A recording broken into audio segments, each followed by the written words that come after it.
All right, that's enough of music. Welcome, one and all. Welcome. Come flood in, horror fans. Get ready, cause we got some good stories here today. In the lineup, we got I trapped lightning in a bottle. Now it speaks to me. Part one, which is from our very own Rude Dude here in the chat. Thank you, Rude Dude. We're gonna start with that. And then I'm actually gonna move this one probably later in the queue. And then we're gonna then we're gonna get into Watchtower Part 3. Yeah, you send it over, Professor, and then yeah, so we're gonna do then Watchtower Part 3. Gonna hopefully get to the bottom of that, and then we have to the next owner of this house. Those are not deer. And then also there is a massive obese man with a giant shotgun at my summer camp. Part 1. Now I don't know if we'll get to all these today, but this title really tickled me, so I wanted to at least put it in the docket.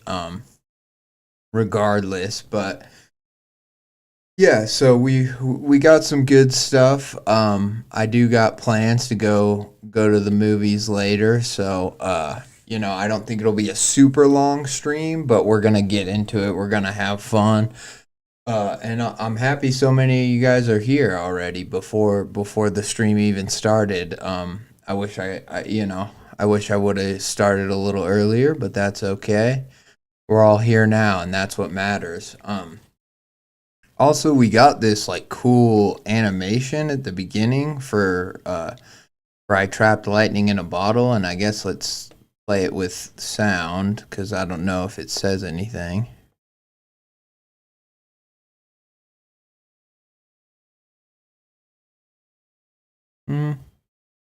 Okay, no, so maybe it is quiet, but it's interesting, right? Like so we can see the lightning here, and from the story I'm definitely getting like old-timey, turn of the century, like 1800s whatever vibe.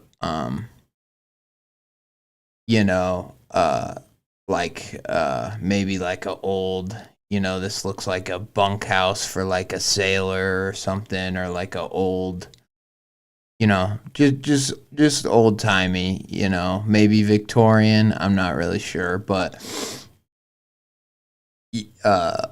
that title really made me laugh, and I was like, okay, I'll check this story out. I'll make sure I get to it one way or the other, But yeah, so here we are. I don't think there's too much, stuff I want to say at the top. Other than just I appreciate, all the support. I appreciate, people sending me stories, people, talking in the chat, people telling me, what me reading and reacting to their stories means to them. It means a lot to me too. It means a lot to hear that, to hear how it affects people to actually have their story read and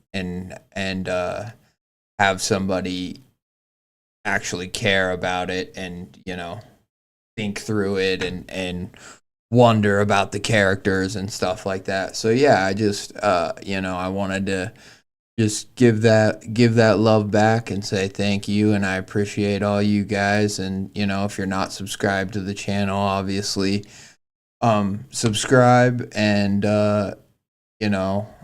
submit your stories to me. Even if you don't subscribe, submit your stories to me.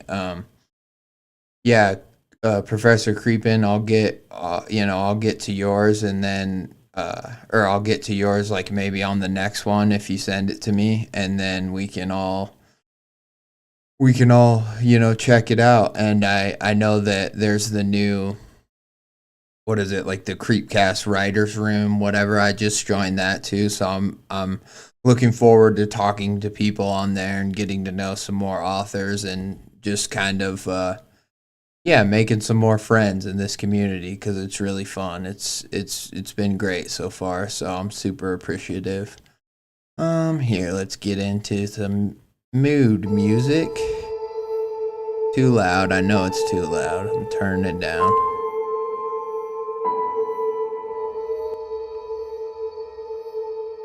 Here, we do need to loop it too. Okay, beautiful. All right.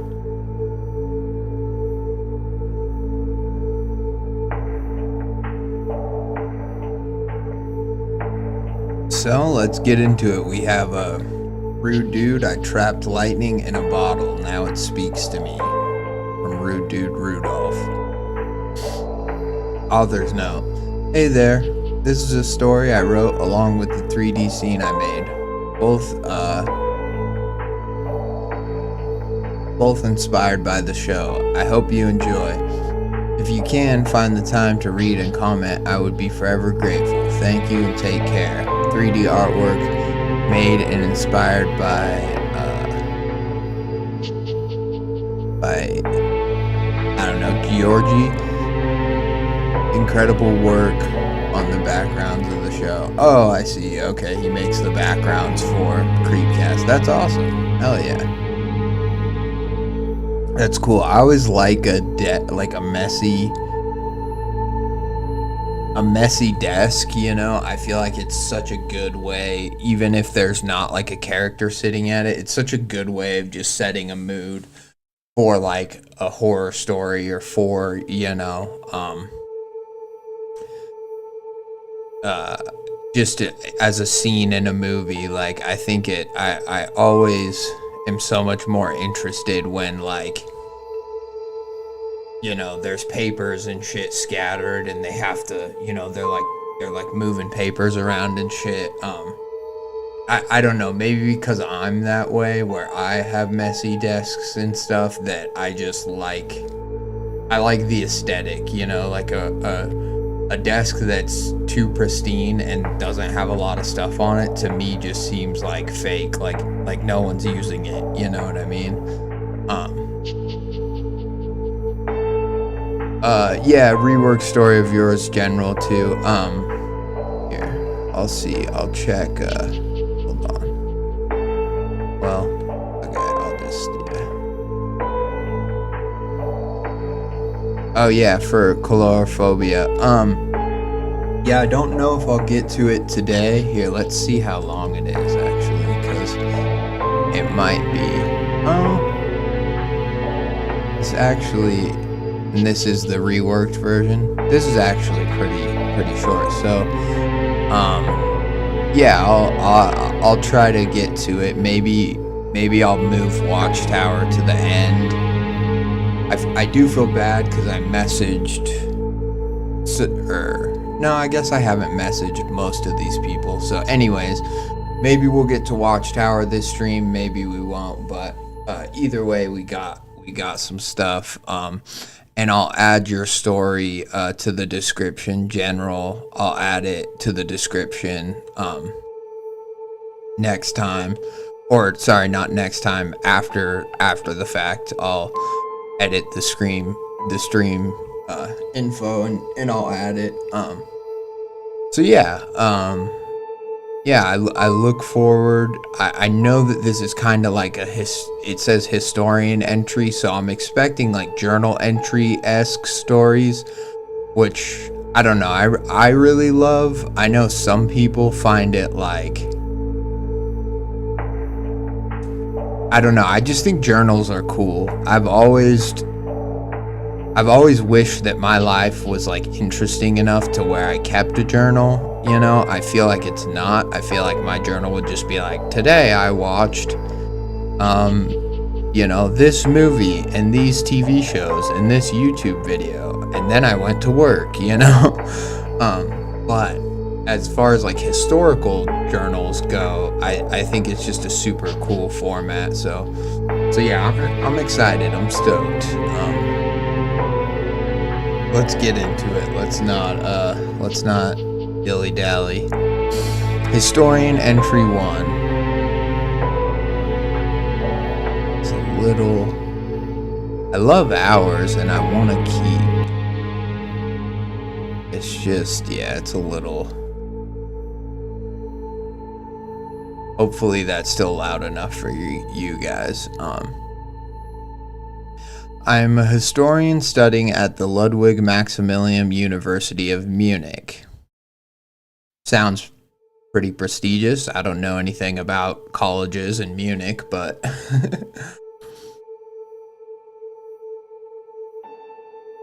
I have been tasked with reviewing and documenting old research regarding natural philosophy, better known as science in today's terms. On the titles of each entry. Okay. Here, let's scroll down. Okay, so a researcher and then nice. Okay, yeah. I'll keep an eye for historian and then researcher.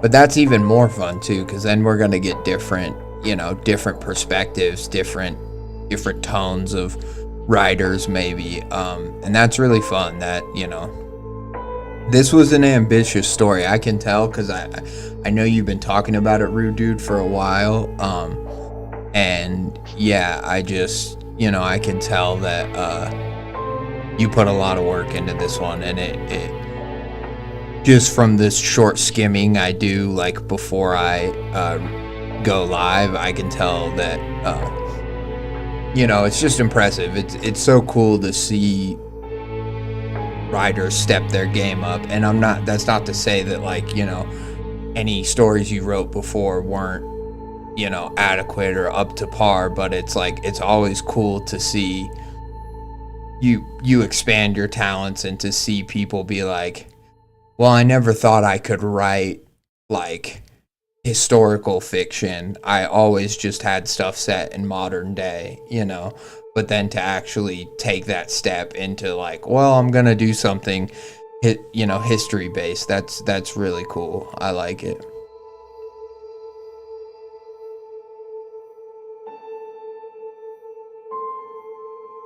Oh, no worries. Yeah, Discord's fine, creeping. Alright, so here. I've been tasked with reviewing and documenting old research regarding natural philosophy, better known as science in today's term. The research I have been assigned to review predates LMU, Ludwig Maximilian University itself, originating back when it was still known as the University of Ingolstadt. Interesting. Established in 1472. I'm guessing to people who, live in Germany or, in, Europe, these names probably pop off more. Maybe this University of Ingolstadt, maybe this has a, historical significance. I feel like it kind of rings a bell, but to me, I don't really associate it with anything off the top of my head. I'm like, is that where the only thing that made me think is that where what's his name, Victor Frankenstein went in the Frankenstein books? Maybe, I don't know. Free to send me a recommendation. Hell yeah, nice. These notes date back over 200 years to the year 1812. The following are handwritten journal entries from an unknown scientist specializing in the philosophy of electricity. Nothing is known about this researcher, but what we do know is that the 19th century science bore little resemblance to our modern understanding. Methods back then were much more unorthodox, and the line between natural philosophy and occult was blurry at best. I still don't fully grasp what I have stumbled upon. Even with our modern day understanding of science, I apologize for the incomplete collection of entries some are only partial, and these are the only fragments I was able to restore to a legible state. I must disclose that some words have been sparingly substituted with their modern day counterparts, only where the original handwriting was ruined beyond recognition. Regardless, I assure you of the authenticity of the message. Interesting. So that's kind of a clever thing, right? It's basically saying, similar to how like No Fear Shakespeare will change it to a modern day so that you can understand what's being said, because sometimes you read, if you've ever tried to read Shakespeare, I mean, it's next to impossible for the modern person. I mean, so it's basically saying that like you're gonna be able to understand, things are gonna be phrased in such a way that the modern person could understand it, but it's authentic. And I just like that because it makes sense, like, right, like a researcher is not going to go through or not a researcher, whatever he is, a historian's not going to go through all the trouble of restoring all these old documents and making it so that you can actually read them, and then he's not going to he's gonna have like a summary or like a modern day translation of what is being actually said in the documents, right? Like he's gonna make it palatable for the consumption by the average like history student or history professor, whatever. So it's very, very interesting, and probably pretty close to what historians actually do, right? Like first they restore a document or they get something, and then they catalog it, and then they translate it if translation is necessary, and then eventually they get to a point where they have something that like maybe not a layman person could just pick up and understand, but like a history, whatever, a person with a historical research background would be able to understand and like could then search through the archives and find it. This is, to the best of my account, everything I found regarding this scientist and his research, starting with the earliest entry I recovered, entry number 9. I will continue this numbering method throughout my documentation, as it helps track missing entries and allows me to estimate the passage of time between them. This is important because only the journal binder itself is marked with the year 1812, and the notes themselves do not have any dates. What is clear is that it has been written over the course of many years and in various states of mental well-being, as made evident by the author's writings. Whether out of scholarly duty or morbid curiosity, I preserve them here. Though a part of me wonders if it would have been wiser to allow these findings to be lost at times. But enough rambling. I swear this isn't just me padding out a word count for my history assignment. Without further ado, here's entry number 9. That's funny. Researcher, entry 9. Another failed attempt. Although this project is still in its infancy, I fear the results of my thesis are revealing themselves far too early. I fear the results of my thesis are revealing themselves far too early, but I will not accept failure. Based on my current findings, it would seem that lightning, the most chaotic form of electricity, is indeed impossible to contain. According to my calculations, I have already tripled the reserves based on the amount I thought to be required. I have rethreaded the pylons to ease the bottleneck countless times. so often that I am starting to run out of materials. I have tried everything from silk to copper, even gold, yet nothing can withstand that amount of raw energy.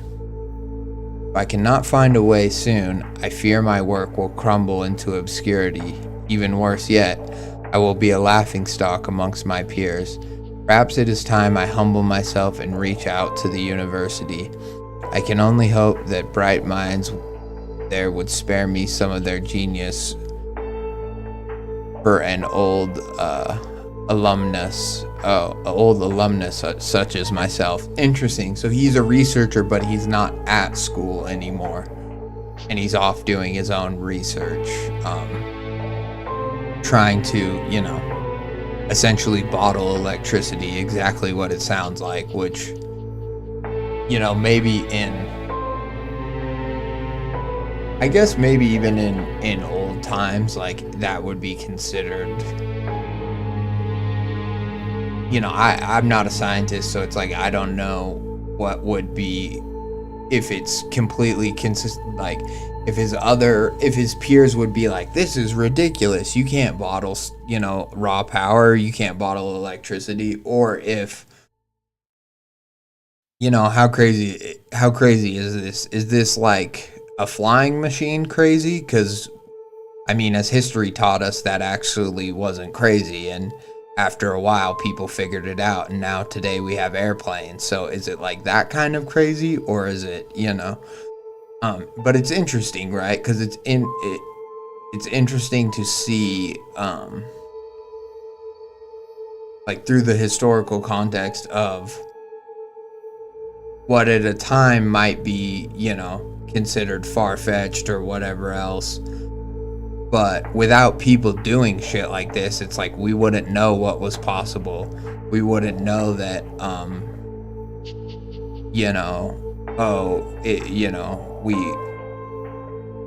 we might be waiting around for, without people figuring this shit out, we might be waiting around for lightning strikes in order to charge, like, batteries that then we power shit, through. So it's very, very interesting.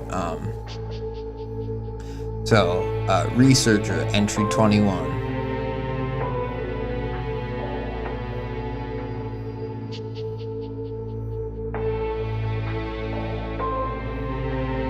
Too ambitious, too reckless, they say.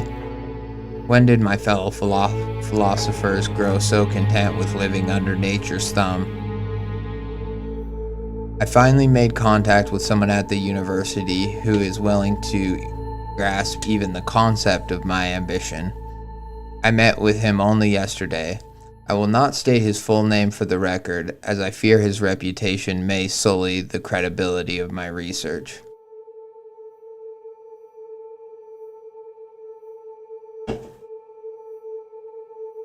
Oh, see, yeah. And now that I see that this character's name is Victor, I was like, oh, so I was right. Yeah, this guy's gonna be,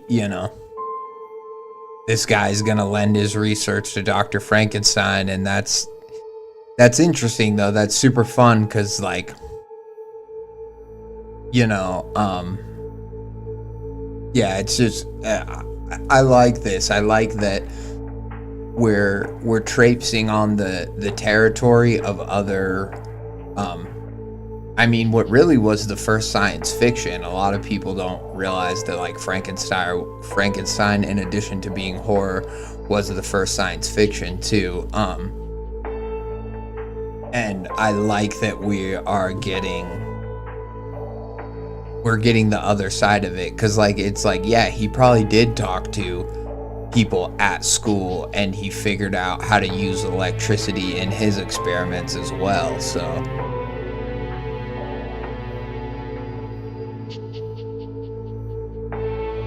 I will simply refer to him as Victor.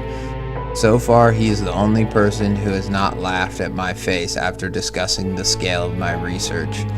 Victor believes it to be possible. However, he is a very strange fellow, and his theories and methods seem even more outlandish than my own. As a man of logic, I have half a mind to stop all communication with him entirely, yet it seems the other half can't help but wonder what it would be like to uncover the natural phenomenon behind life itself. If his experiments are proven successful, it would mean that electricity can instill a soul. A frightening yet intriguing thought. Victor's words at the end of our last discussion still echo in my thoughts. When attempting the impossible, one must do the impossible. You won't find the answers you seek through traditional methods. Could it be that some truth lies hidden within these crazed reverberations of a madman? I find myself unwilling to shut the door entirely on such a possibility. Interesting. So that's fun, and I'm happy that I guessed right about the college. That's so interesting, and I like that, with this story, if you wanted to, you could go, you could read Mary Shelley's Frankenstein and be like, maybe this is the researcher who gave him the idea to use, some form of whatever, natural, or it has to be a lightning strike, right? It can't just be, you can't just shock him with a fucking car battery, had that existed at the time. It has to be it has to be nature, a natural occurrence of lightning has to be involved, and that holds some sort of,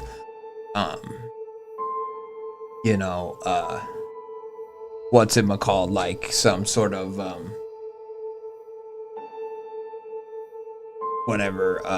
theological power, that is what instills the soul, like it said earlier.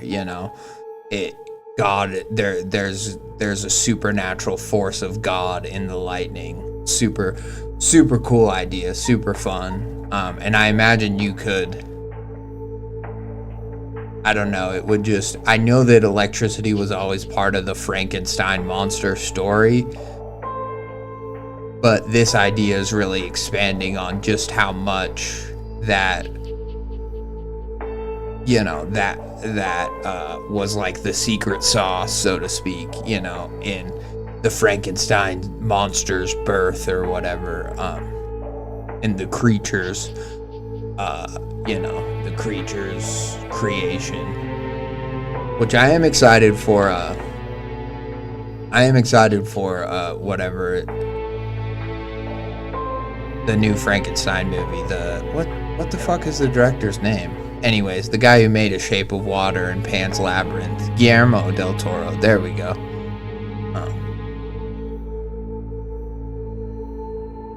It looks good, it looks pretty accurate to, the book and stuff, and it's just, it also looks pretty dope too, because remember, a lot of people think Frankenstein, because it's so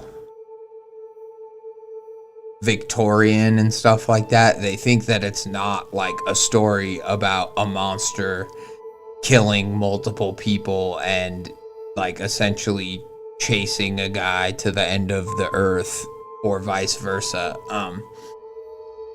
And so it looks really fun, and now that I've read this story, I'm all the more excited, or starting to read this story. It's just making me be like, when does that movie come out? Last night's storm not only provided evidence that my calculations were wrong, but also that the fundamental design of my reserves is wholly inadequate. In theory, I could sequence 1 million of them and still not have enough capacity to capture a fraction of nature's wrath. So much raw power unleashed by a single flick of lightning. My reserves are utterly destroyed. However, my resolve to continue my research has grown stronger. I must find a way to contain this power, harness it to power our machines. Containing a single charge could render the steam and coal industry obsolete within a year. They will sing my praises for generations to come.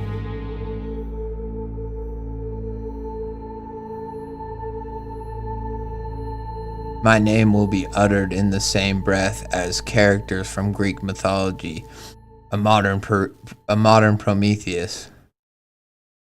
I will snatch fire from the gods, from the heavens themselves, and I will deliver it to the people.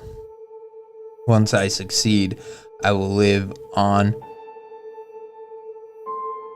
in infamy as the philosopher who tamed nature. Unlike Prometheus, I will not yield. I will seize the lightning from Zeus himself and bend it to my will. Interesting. So clearly he's getting more grandiose. You know, he's getting more like unhinged and less worried about his scientific like method and his experiments, and more worried about like what this power will give him, and you know, what he'll be able to kind of, you know, how he'll be able to kind of etch his place in the stone tablet of history and all that stuff, which is interesting. I find it interesting too that it's happening this early in the things. Like, he hasn't even had a successful whatever capturing of the lightning yet, and already, so it just shows that his hubris isn't a product of this whatever, him capturing the lightning and that changing him. It's like he's already kind of a mad scientist like Victor Frankenstein, so it makes sense that they're both kindred spirits, right?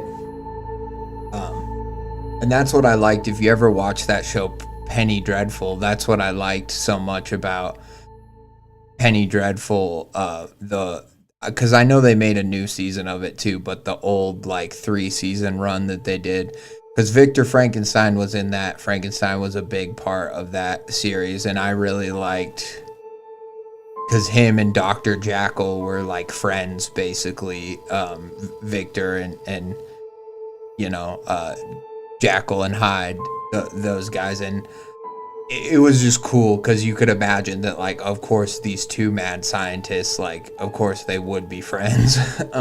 It's pretty dope. Yeah, these are some grand aspirations for a scientist whose name has already been lost to history. He couldn't even sign a single research note. Instead, his legacy is being picked through by a single undergrad student, digging through a forgotten corner of his university's dusty basement. And yet, I find myself hoping to uncover some forbidden knowledge hidden within these pages. Researcher entry 88. Tonight's storm will provide an excellent opportunity to test my new and improved energy reserve. I call it the etheric, the etheric fluctuator reservoir. Interesting. A massive glass sphere, its interior coated with silver for maximum conductivity. Its core resembles a bookshelf stacked with thick leather books, pages of zinc and copper stitched together by spools of pure copper tightly coiled around it. This device is the accumulation of the most groundbreaking induction principles our current understanding has to offer. I added a reinforced lightning rod with several discharge pillars to ground and disperse roughly 99% of the initial strike. The goal of the device is to capture only a fraction of the lightning strike, allowing me to slowly increase the threshold to allow for greater and greater amounts to pass through with each test performed. This is it. The breakthrough of a lifetime. My legacy. researcher entry 93. I have heard rumors that Victor is also on the verge of a massive breakthrough. I have been to his facility and I have seen the true nature of his work. It is an abomination, simply put. He has given up all research into capturing and storing lightning and decided to bypass the whole system entirely. He is working on a method to channel the energy directly into its subject. If my reserve made of copper, zinc, and reinforced metal could not withstand 1% of a single charge, what hope does a human body have? None, regardless of how many parts he has stitched together. Interesting. See, and I like this too, because I did always kind of wonder in this idea of, can you create, Victor's Frankenstein's whole thing of like, I want to create a life. And I know that like he wasn't necessarily just trying to bring someone back to life. He was trying to create a whole new person, a whole new life. So part of me like was like, oh, I guess it makes sense why he stitched multiple people's bodies together. But I also wondered, like, in that whole thing, I'm like, if you were just trying to bring a corpse or several corpses back to life, like, why would you stitch them all together? You know what I mean? I don't know. I just always found that kind of interesting, but I feel like this story is kind of explaining that, in terms of he's using multiple people maybe in the hopes that if you have like 7 people stitched together into one body, that can somehow hold the power of a lightning strike, which is fun, right? I like it. I'm definitely locked in here. This is awesome. Truly, the rumors of Victor's success have been greatly exaggerated. If not, then I am sincerely beginning to lose all faith in my own philosophy and reason. It simply cannot be.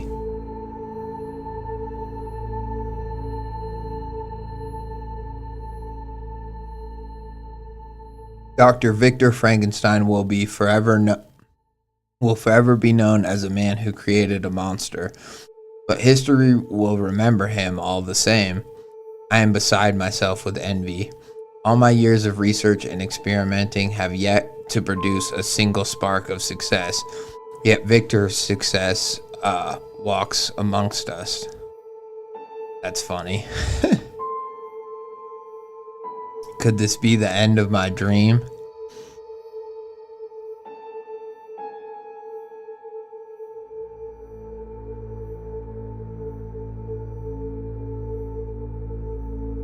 Yeah, right. Yeah, Rude Dude. Yeah, says I'm pretty sure Frankenstein monster has a bunch of extra organs stuffed in there for good measurement. Yeah, and I don't know how much, like, if you read Mary Shelley's Frankenstein or if you have read it in the past. But I know that in a lot, I mean, they say that the creature's like a giant in size. But yeah, I remember that.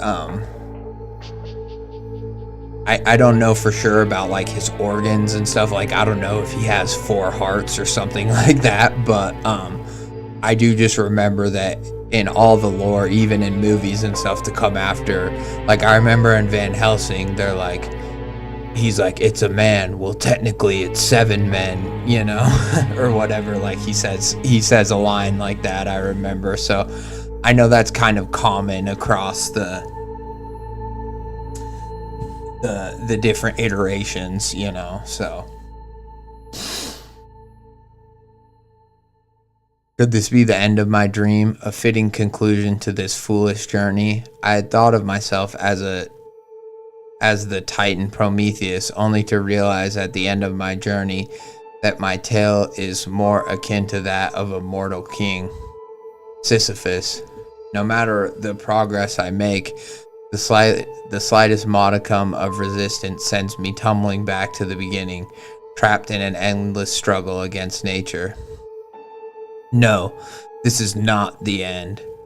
Victor's success has not ruined my dreams, it has only proven them possible. I now know that some truths lie beyond our current understanding, beyond all logic and reason that can be found within any textbook. More research must be done before I give up. There could be more to electricity than our current avenues of research can even begin to measure. It is time I venture out into the world beyond reason. If another possibility exists, I will find it at any cost. Fun, because here I think is where he's gonna maybe start playing with occult stuff, and he's gonna combine some sort of like ritual into the jar, so to speak, the reservoir as he calls it. Historian entry 3. At this point in my documentation, there is a long gap between entry 99 and the next entry I was able to restore. Entry 104, a mere 5 entries later, yet decades seem to have passed. Any progress in these years must have been painstakingly slow, as indicated by the lack of entries. Fortunately, the entries from here on out are in much better condition and are more organized. The entries might be more complete, but their content seems less coherent, hinting at a mind pushed far beyond its limits. Or its limit. This is cool, dude. This is so fun. This has definitely been one of the more fun like researcher or like journal entry horror stories I've read. Like, yeah, this is cool. Super well done.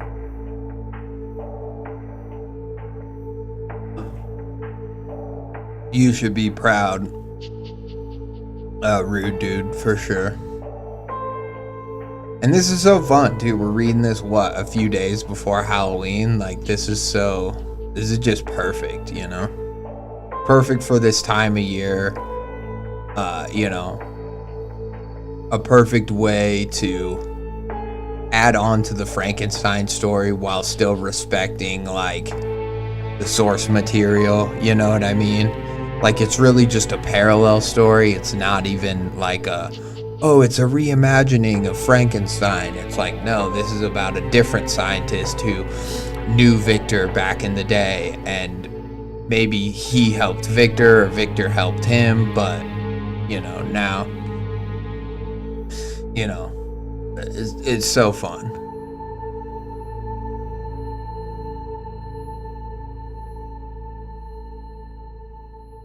I am a fool. I dedicated decades of my life to this research with nothing to show for it. I abandoned everything in search of answers, my home and my family.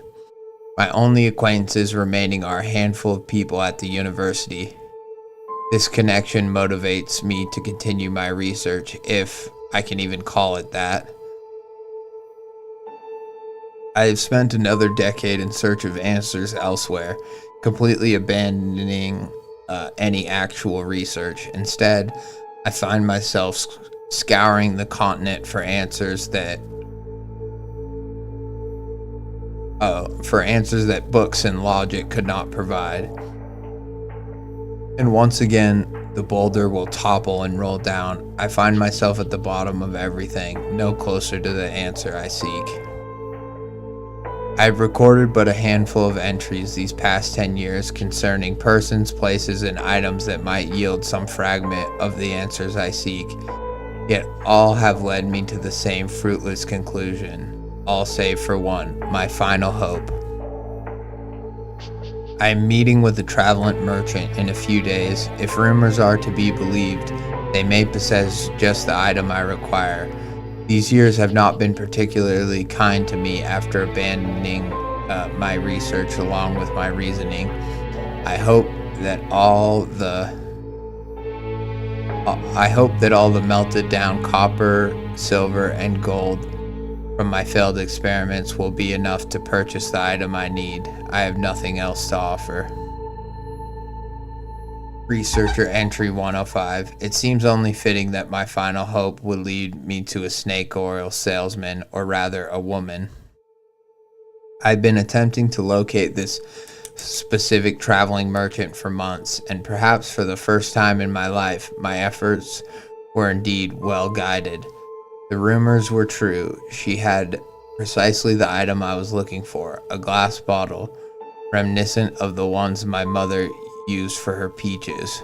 What is inside this flask, you might ask? Why, nothing, of course, nothing but raw potential.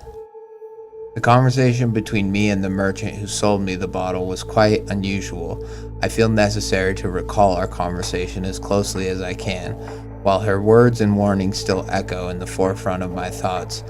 I assure you there was no trickery involved, and what I am about to detail I have replicated numerous times on my own to the same degree of success.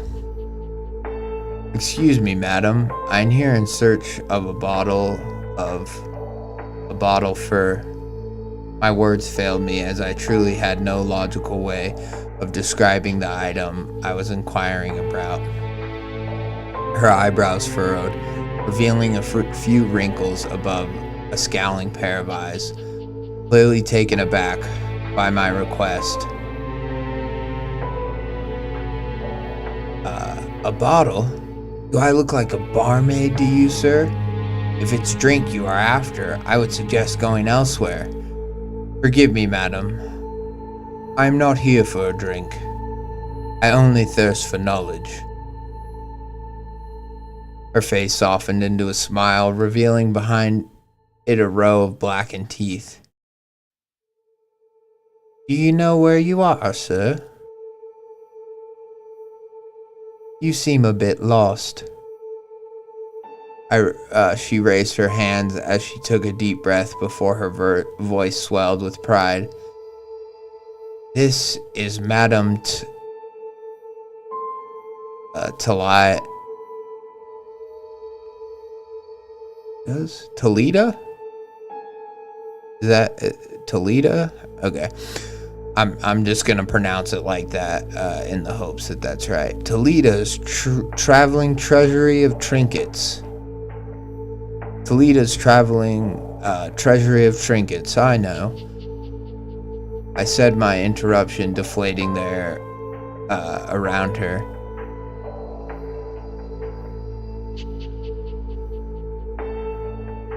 There.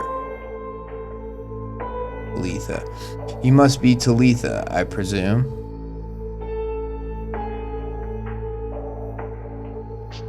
I assure you, I am in the right place. I expected annoyance at my interruption, yet her smile only widened. I see. Tell me more about the item you seek. Unfortunately, none of the items I sell are really meant for human consumption. She trailed off, expressing a look of curious concern. The bottle I am looking for is empty, I said in an assured tone. Her blackened smile quickly faltered, a serious expression hardened on her face. How do you know about that? Please, I will pay anything. Copper, silver, even gold. I reached into my heavy satchel, producing the last of the precious metals. Her eyes widened, yet she kept her composure, her tone suddenly much more professional. I believe I will be able to assist you after all. Just a moment, sir. She quickly ducked under her desk, rummaging around her cabinet of spiderwebs and strange artifacts. After a minute, she produced a large, dusty bottle. Inside, I caught a glimpse of a crimson shape that appeared to pulse inside the bottle. Once she wiped off the dust, the shape became alarmingly obvious. It was a human heart. The most astounding part was that it was still beating. I felt my face suddenly flush a bright shade of red, my own heartbeat catching in my throat. Talitha grinned at my shocked expression, her blackened smile deepening my growing sense of unease. Without any hesitation, she popped open the bottle. A quick gasp filled the room, yet I recall holding my breath. Without any trace, she turned the bottle upside down, spilling its contents onto the table. The heart slid out and fell onto the table with a wet thud. Fresh blood started pooling on the table beneath it. I expected a clotted and congealed mess, yet the heart appeared impossibly well preserved, almost as if it had just been removed from someone's chest. As it lay on the table, I swear I saw it beating for a second or two, blood spouting from its arteries before the beating finally ceased. I then noticed that this jar was spotless. There was no trace of the crimson core that was once its inhabitant. She carefully placed the lid back onto the bottle and slid it towards my side. Her hand remained on the bottle, the other outstretched toward me, expecting payment. "Are you going to ask what I plan on storing in this bottle?" I asked, staring at a fresh heart on the table in front of me. "It doesn't matter." "It doesn't matter to me. Whatever you want this bottle to contain, it shall, without failure." Her words sounded confident, promising even. I believed her, even after a lifetime of false hopes. I knew I had found what I was searching for, and yet I decided to test her conviction. "You expect me to take your word for it?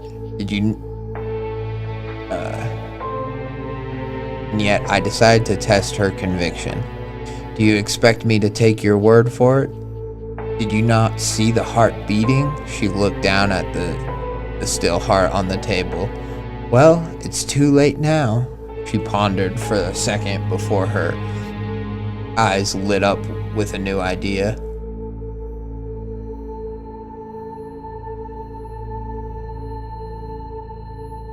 This is fun. This is a really good scene.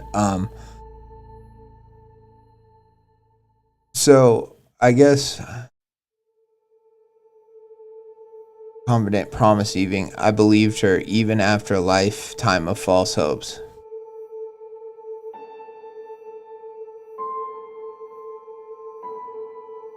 So this is the only thing is I think right here, I think it's, "Do you expect me to take for your word for it?" I decided to test her conviction. "Do you expect me to take your word for it?" And then I think it's supposed to say, like, she quickly replied, or something like that. "Did you not see the heart beating?" She looked down at the still heart on the table. And then, "Well, it's too late now." And I assume she says both of these things. That "Did you not see the heart beating?" and "Well, it's too late now." She pondered for a second before her eyes lit up with a new idea. There's just something, I got a little confused in this paragraph. Like, I was like, I thought maybe he said both of these things. I know there are separate quotation marks, but it just, I think that part could maybe be cleaned up just a tiny bit. And I know, like, writers a lot of times want to avoid just going, "She said," I replied, "He said," blah, blah, blah. Like, they don't want to say that every time. But when you just add, like, "Yet I decided to test her conviction. Do you expect me to take your word for it?" You could say something like, she shook her head and said something like that, to where it's like, "Did you not see the heart beating?" Just something like that in there that could make it be a little more clear. And that and the other thing is, like, he believes her. He has researched this supernatural jar. He believes that it'll keep whatever he stores in there, but I think he's just, he wants her to tell him, or at least prove to him that it is what he wants it to be. Or, I mean, he's a scientist, so it makes sense that he would just kind of, like, test what she knows about it, you know, like sort of a thing.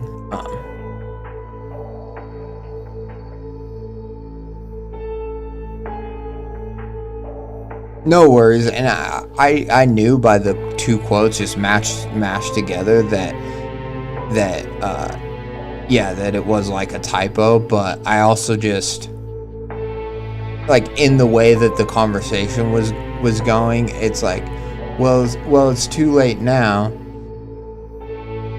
She pondered for a second before her eyes lit up with a new idea. It's like from that we can assume that she's saying, well, it's too late now. But you could also just say like, she said as she pondered for a second before her eyes lit up with a new idea. Like, I don't know. It's something that it's ultimately up to the writer, but it's just one thing to where when you have these fast whatever repartee, sometimes it's good to slow it down a little bit with a she said, he replied, because it just gives your reader a chance to like catch up and be extra sure that they know what's going on. You know what I mean? Anyways, doesn't matter. She once again reached down into her cabinet and pulled out a candlestick, hastily lighting it before placing it on the table next to the heart. She carefully opened the lid of the bottle and turned it upside down, placing it flat on the table, encapsulating the candle. Logically, this created a vacuum that, by all reason, should have immediately snuffed out the flame due to lack of oxygen. Yet, there it was, still burning, as bright as ever, inside the vacuum of the glass. Interesting. She elegantly waved her hand around the bottle like a magician performing at a circus. I half expected a rabbit to appear inside the bottle. It was clearly big enough to fit one. The candle was still burning even after a minute had passed. She signaled for me to come closer, and soon I found myself inspecting the bottle up close, mesmerized by the glow trapped inside. Cool. And it's kind of fun too, because it's like now she's proving it to him, right? Its ability to like harness elements and stuff like that, which is obviously of great importance to our scientist guy. But I also find it interesting because I'm like, if she had someone's heart in there and it was still beating, was that person still alive, whose ever heart it was? And then once she dumped it out onto the table, did it kill him? Like that's I know it's not part of our story necessarily, but I'm wondering if there's just somebody who dropped dead somewhere, in fucking Europe. And that's kind of fun because like every story has this, but it's like the story, or at least a lot of good stories in my opinion have this, where they're like, it's the other story that your story isn't telling, but that's immediately like, if you think enough about it, you're like, oh damn, that would be like a movie in itself, or that could be a short story in itself about how this woman came to possess this jar with a beating heart in it. You know what I mean? It's cool. I like it. It's the symptom of like a well thought out side character, right? And like a side story. Like I remember Quentin Tarantino talked about it when he was talking about in one interview, he was talking about what is it, the Oil Man movie that Daniel Day-Lewis is in. Anyways, it's a Paul Thomas Anderson movie, but he talks about how like in the very first scene you see how the guy finds silver or whatever, and then he breaks his back, and then he has to like painstakingly like push himself on his back to go and whatever, save himself so that he can get other people down there so that they can get the silver out and he can make his money, right? And it's like, in and of itself, that is such a crucible, but it's just in the first few scenes. And that, he's like, that's the story that the movie didn't tell, or it just kind of flew by, right? But it's interesting to have that in movies where you have some other character who's just kind of slithering through your story that ultimately is just as interesting as your main character. And this woman is totally that. Like, clearly she's got her own story, she's got her own whatever magic, paranormal shit going on, but she's just a side character in our story, and that is so cool. Soon I found myself inspecting the bottle up close, mesmerized by the glow trapped inside. If this was not proof enough, what she did next solidified its authenticity.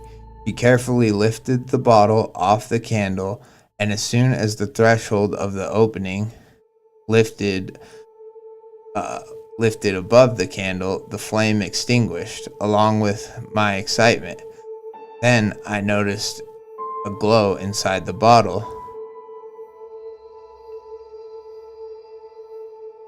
Talitha then placed the lid back on before reorienting the bottle, sealing it shut once more. She held it up to my face. Through the foggy surface of the glass, the glow was unmistakable, a flame, perfectly suspended in the center of the bottle. My mind struggled to reconcile reason with the impossible spectacle unfolding before me, but it was not reason I was after. I was searching for a miracle, and in that moment, I held one in my hands. This is fun.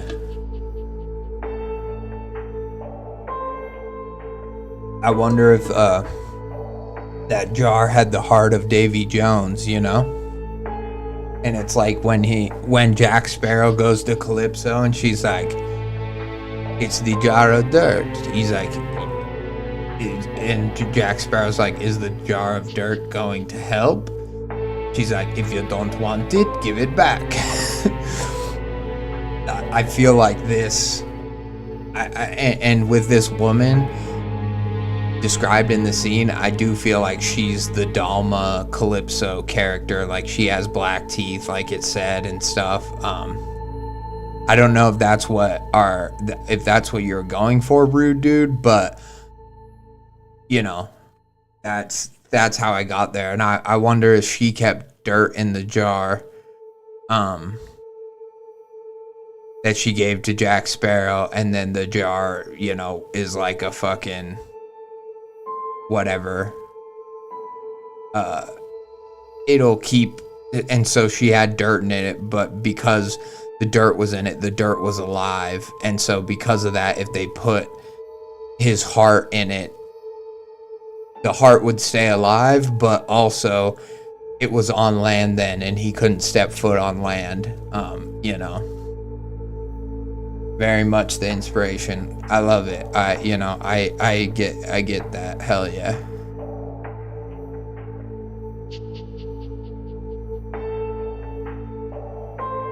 The bottle is just as I imagined, only bigger. It is empty now, yet it is brimming with potential. Holding it in my own hands, I find myself transfixed. Its glass is somewhat foggy and seems impossibly thick. The sunlight shining through its glossy surface appears to double over and fold into itself, creating beautiful kaleidoscopes of colors I'm not entirely certain I've seen before. The lid is a simple design, meant to pop off and back on with the smallest effort.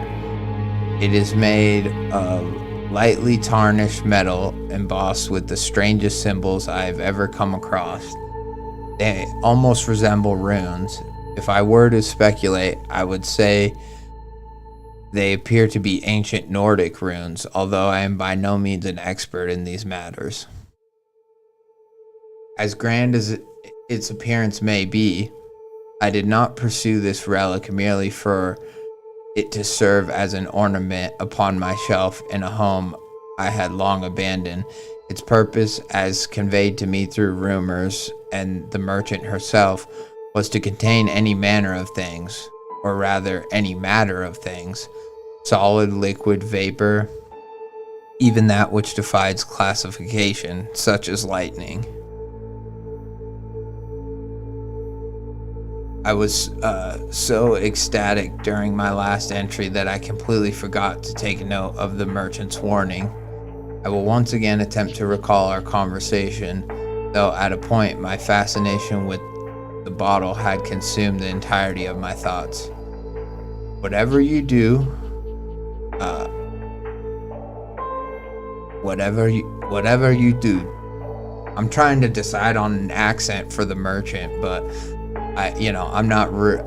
Sometimes I'm good at accents, but I'm especially not good with British ones unless they're like Peaky Blinder related. So,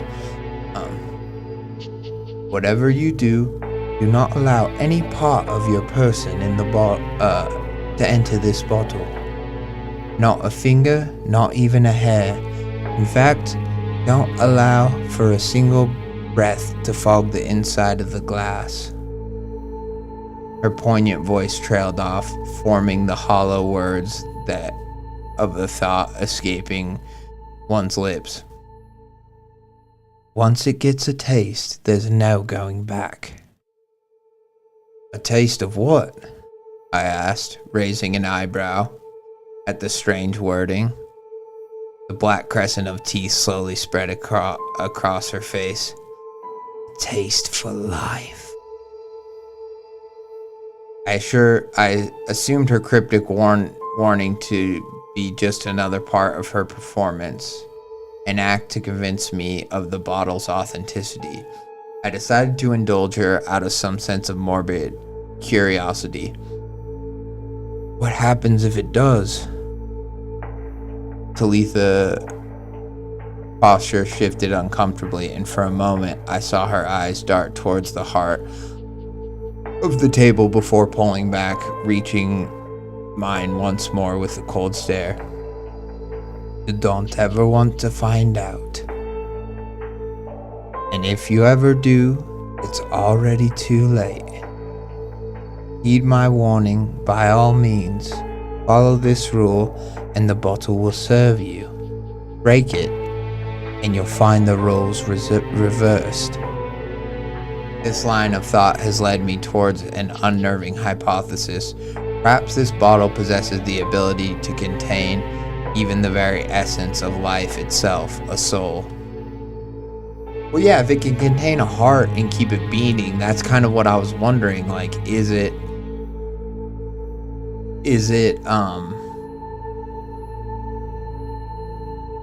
that person still alive? Maybe it has, because it had that person's heart in it. It had that person's soul in it. And because she dumped out the heart, she just like essentially killed that person, you know?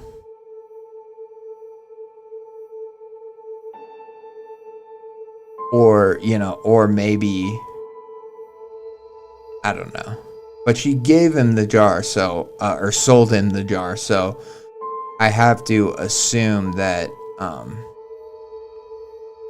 maybe while the heart was in the jar, that person was like her slave, because she had their heart. So they were just like a mindless drone that served her. But I have returned home. Years of relentless storms and rot have reduced my once proud home to a house of moss. Part of the ceiling has caved in, and the greenery has claimed the better part of my kitchen and living area. Thankfully, my bedroom and workroom remain functional. The etheric fluctuator reservoir is right where I left it, broken and scattered across the floor of my workroom. Mired shards of silver stained glass reflect my failure from a multitude of angles. This house is condemned, unfit for any soul to inhabit. Unfortunately, I have nowhere else to go. I spent my day salvaging what I could. Tomorrow, I start preparing for a new era of research.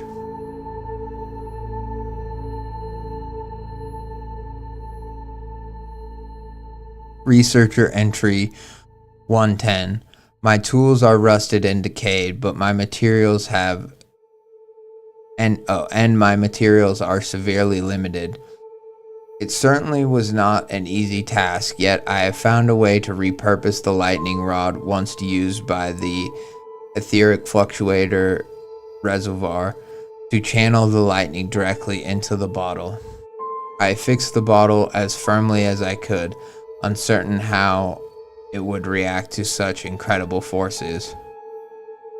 I only hope the rod holds. I have no doubt in the bottle. It has to work. I finished assembling just in the nick of time to catch what was potentially the final storm of the season. I've watched the skies for days. This afternoon, I became aware of a lonesome nimbostratus cloud steadily approaching from the west.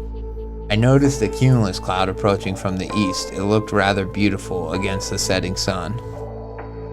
This should make for the perfect storm, and I am right in the middle of it. If this fails, may the Lord strike me down where I stand, for I will have no reason left to live. Damn, what a cliffhanger. But Rude Dude, since you had to break it up into two parts, I think that's the perfect part to break it up. I really like that it ends right before he's about to. Because, obviously from the title, we understand that this works, right? We understand that he gets to a point where it works. But I like that the horror or the mystery of the first part, the most interesting parts. Obviously, we get the Frankenstein revelations. That's really cool. That's really fun. It sets a nice ambiance and tone for the story. We get the Victorian, like, gothic vibes of it. And that makes it that's a really fun realization for the reader, and especially me, because I was like, I think that might be the place where Frankenstein went to college, But anyways, it sets a nice tone, and it also explains why our narrator is so determined, right? Like, because this miracle happened for this one guy who was the only other guy who seemed to even care about his research or whatever else, and because that they were like kindred spirits, and to have, even if he created a monster, to have him him be this name that lives in infamy, Frankenstein, it makes sense that it would lead our narrator to become so much more desperate, and I really like that. I think that is like a great character development for our narrator, right? Yeah, it was just too long for one part, but thanks for covering the first part so far. Yeah, well, I'm stoked. If I didn't have like multiple other people wanting me to read there, so I would just pile on to part 2 right now. Like, trust me. But I do think it's fun to kind of to spread it out. Like, I do think that is a great ending for part 1, right? Because it gets your reader, and it explains to your reader like where the line is, right? Like, okay, it's this jar, it's got these supernatural runes on the metal lid. It's this kaleidoscopic thick glass where you see some colors that don't even look like they have existed before you looked into it. And so it explains that like the jar is supernatural.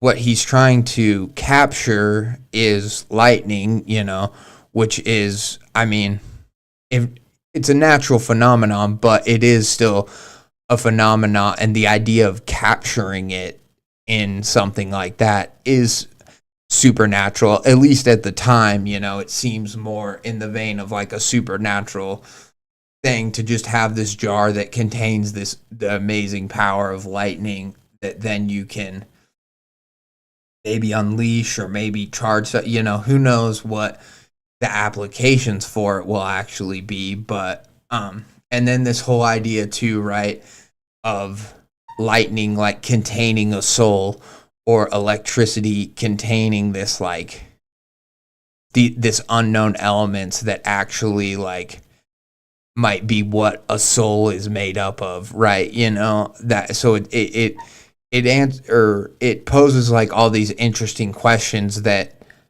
kind of explain why Frankenstein's experiments worked, or why why they were the way that they were and stuff like that. And so that's super fun. And then it crescendos with this interesting exchange where he goes to this traveling merchant woman, and he gets the jar, and he sees a heart beating in it. She dumps the heart out, it stops beating, but the heart is like fresh, and it, all that stuff, and that's crazy. And then from there, she, demonstrates that it can kind of just hold anything, but you don't want to get any part of yourself inside of it, because then the jar you'll become a slave to the jar, kind of thing. And so that's really cool. And within this supernatural entity, meaning the jar, it already is giving us some rules and things to where, who knows, maybe he's going to get the lightning in there, but maybe he's going to like reach in there to try to like touch the lightning or interact with it in some way. And maybe that's going to cause him to become a slave to the jar. Or maybe just the fact that the jar is able to contain the lightning, maybe that is, it's gonna give him kind of a, it's gonna start talking to him, and it's gonna start whatever, either trying to convince him to like open the jar and let it out, or who knows. There's a lot of different ways where it can go from here. But I think that it's a very fun build up, and it's a very like, as far as a first part goes of the series, this is probably one of the best I've ever read, because it does such a good job of like setting the scene and giving us a passage of time for our narrator that explains like everything in his life has led him up to this point. And if this doesn't work, whatever, he's finished. But also, it explains why it's going to work, because he has this supernatural magical jar type thing, and it's just fun. And it's like, it's what I love about less modern horror, is that it all this stuff becomes possible, right? A magical jar, whatever, you have like ships and bottles, like these old, sort of things. So there's, in the older world, all these elements are fully possible, and, they become so like, it becomes so hard to get back to that in a modern story. It becomes so hard to get back to that point of like, I found this magical jar and blah blah blah. Like no, in a modern horror story, I feel like if you did that, people would just be like, well, that's dumb. So it's just a magical jar or whatever. But in this time period and in this context, it completely makes sense, and it's so, yeah, it's so much fun. And I think the whatever, the conversation with the traveler lady worked so well, and it was so well earned that now that he has this magical jar, we get to the point where he's gonna capture the lightning within it. And if you just started the story with I I found this magical jar that wouldn't break or something like that, but I decided I was going to capture lightning in it so that I can, change the nature of energy and blah blah blah. If you just started the story where he already had the jar, it just would not, it would not be as good. It just wouldn't. And so I like that it took us so long to get to the point where he finally has the right reservoir, and now we're going to get into, the nature of lightning and what it's going to do to him once he harnesses it. Super fun. So cool that to see the Frankenstein references and stuff. That it's just kismet. It just works so well with this sort of historical horror fiction that it's just great. And I like the historian excerpts where he's like, I'm working on my thesis or whatever it is, but this guy's name is lost to history, and so I'm hoping that there's going to be something cool in this. But and I think it's nice to have this level of whatever, because ultimately people know, let's say, and this is a world where Frankenstein was a real person, even, um, but in this world, he says how, like, no one knows who this researcher is, no one knows anything about him. So we know that, this research is ultimately going to fail in some way or go horribly wrong in some way, but we don't quite know how yet, and we just know that his name is lost to history. And so that is what makes it so fun too, because we're like, well, it, did he get captured by the jar? Is maybe that why his name is lost to history? Did the lightning or whatever, did it overtake him, and now is he some lightning god up in the clouds? Like, I don't think it's going to that place, but it's just so fun because we can speculate, right? We can speculate right here at part two, and we can wonder what's gonna happen.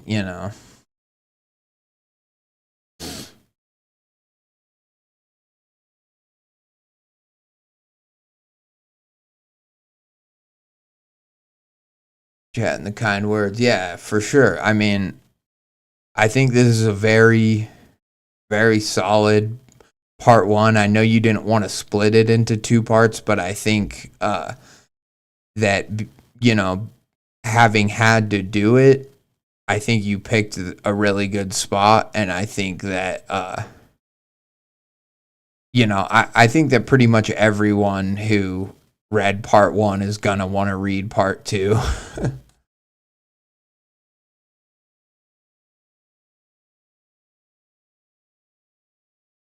Super fun. Um, I'm definitely, beyond stoked. And now I'm like wondering too, with his experiment and stuff, is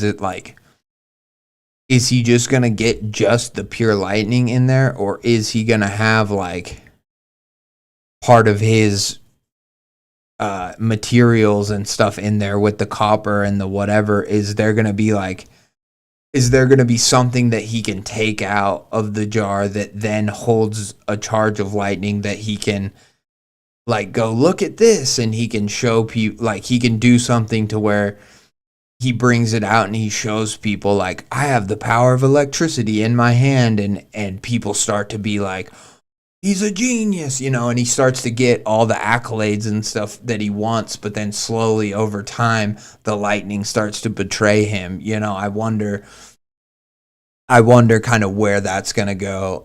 Super fun. I cannot wait. Like I said, I'm happy to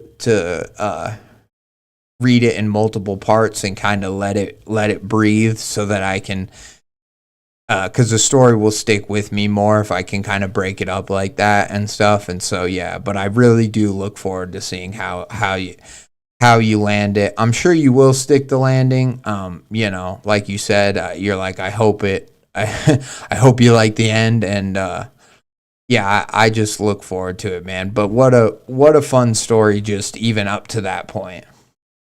Like if it ended with the guy being like, I think, you know, this is it. I have the magical jar. It's already a great story. It really is. It, you know, and from the title and stuff, we can assume that, oh wow, he did it. It worked. The lightning started talking to him, and he went fucking insane. You know, obviously we want to know how it ends, and it's not a complete story like right now, but just that first part was a great, you know, was a great part one. Super fun. So here we go. Now we're on to I don't know if I'm supposed to be able to pronounce this word. I don't know if it's a new word. Coulrophobia. You know, I just don't know at this point. Fear of clowns. Okay, that's where we're going. Okay, fun. Coulrophobia. Sorry, I gotta turn it up to make sure. Coulrophobia. Coulrophobia.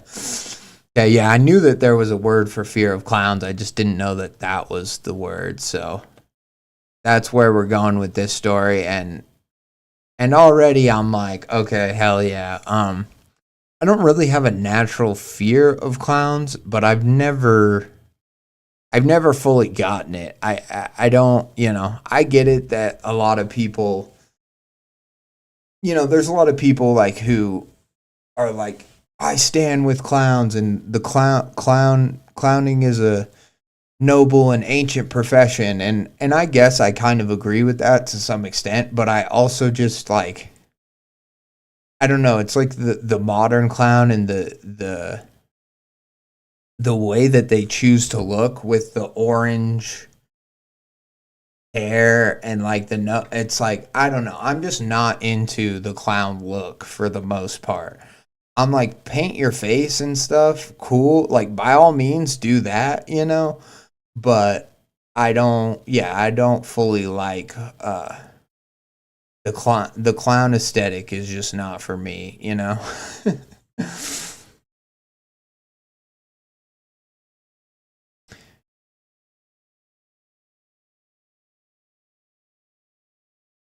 Especially if you watch how to get over your fear of clowns video. Yeah. um well yeah, and to me like I get to some people that they're really scary, but I was also just like, my thing about clowns is like, to me they've never looked funny. Like I've never been like, "Oh, that looks funny." You know? I've always thought that they lean more creepy than anything else. So to me, yeah, to me, I guess the whole coulrophobia thing is I've also just been like, but who really, other than people who like are clowns or whatever, it's like, who's like, I'm a fan of clowning. I don't do it myself, but I'm a real big fan of clowns. I don't know anybody, and you know, I guess you have like John Wayne Gacy, who of course like was a clown too himself, but like, and clearly a fucking horrible fucked up person, but it's like I don't know many people that are just into clowns, I guess. I don't know. Doesn't matter. Anyways, let's get into the story. I'm here for it. It's not super long. Yeah, I just want to get into it. Today won't be a super long stream like some of my other ones. I'm guessing it'll be closer to 3 hours. I think we're leaving to go to dinner at around like 5:30 ish. So we got another hour and a half here. We're gonna get into it, but yeah, let's do it. Let's do it to it.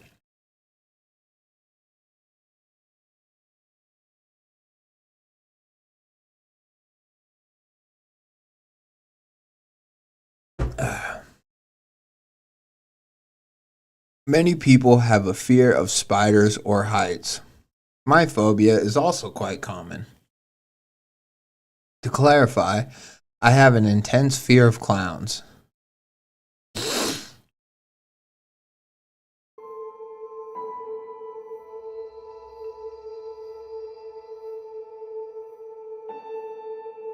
When I state that I'm afraid of clowns, I genuinely mean it. I can hardly bear to look at the friendliest clown for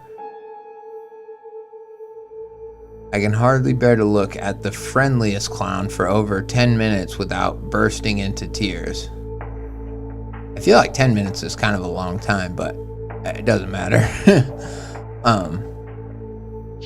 Attempting to watch any horror movie featuring a killer clown would likely send me into shock.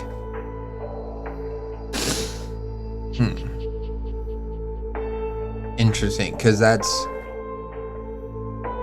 I'm like, yeah, is seeing a clown in person the scary thing? But this one says a movie, but I'm like, what about just a picture? Like, what about, like, you go into McDonald's or something and there's a Ronald McDonald like cutout, not like a statue, just like a picture on the wall or a cutout,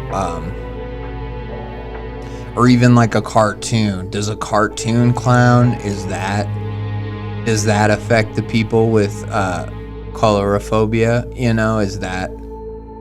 Where is that line? I'm kind of curious.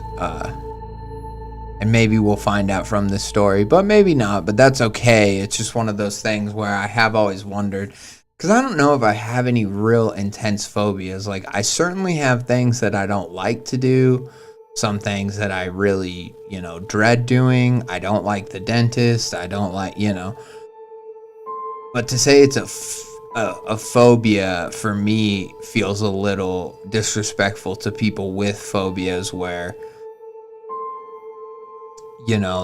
they see a spider or something and it like ruins their day. They start crying. They whatever, they have panic attacks, stuff like that. It's like, I don't know if I have any phobias like that, to that extreme. At least there's certainly shit that I do not like, do not get me wrong, but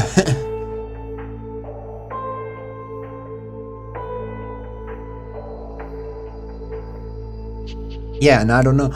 But then at the same time, like, I agree with you, rude dude. I've never met a self-respecting adult who likes clowns. Yeah, I agree with you, but then I'm like, okay, but then, like, there's some characters, right? Like, most people like the Joker. Like, I like the Joker. I like, Heath Ledger's Joker particularly. I mean, The Dark Knight, one of, the best movies of all time. Heath Ledger's my favorite actor, so it's not like I have a straight up, like, I don't get clowns. But my point with, like, the Heath Ledger Joker and other things is, like, he's an effective villain, right? Like, he is fucking scary and he looks cool, and the whole ambiance of what makes the Heath Ledger Joker work, like, I get that, and that's what I mean by, like, I feel like clowns are more effective that sort of way, right? I don't see how people, and I guess maybe I've never been to, like, a really circus with, like, really high grade clowns where they're, like, doing all the tricks and they're doing all the comedy and stuff like that. So maybe, who knows, maybe if I saw, like, a Cirque du Soleil show with something like that, I would be like, damn, this is cool. But yeah, to me, it's kind of one of those things where I'm like, I don't know if people are actually really fans of clowns. Yeah, like, only evil clowns. Yeah, people unironically. Yeah, exactly. And because to me that fits, the whole idea of the always smiling. Like, that's uncanny and creepy. It doesn't seem, but I guess there are some, like, genuinely, like, you have the whole rodeo clown,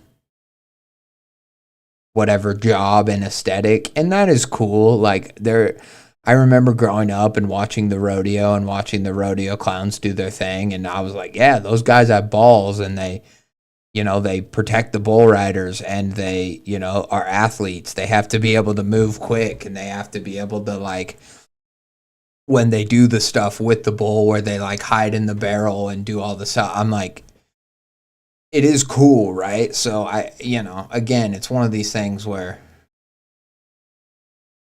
it's kind of tenuous. I feel like society's relationship with clowns has always been tenuous at best. Yeah. So, anyways, well, let's see where this clownophobia, and also I get here. Sorry, now, yeah, I keep rambling on, but also I get that science always wants to name things science-y type things, but couldn't you just call it clownophobia? Why do you have to call it colorophobia? Just call it clownophobia. Why can't you just use the word? I don't. Did they used to call clowns cholero? Is that like a Greek word for clown or something? I don't know, but just call him a fucking clown.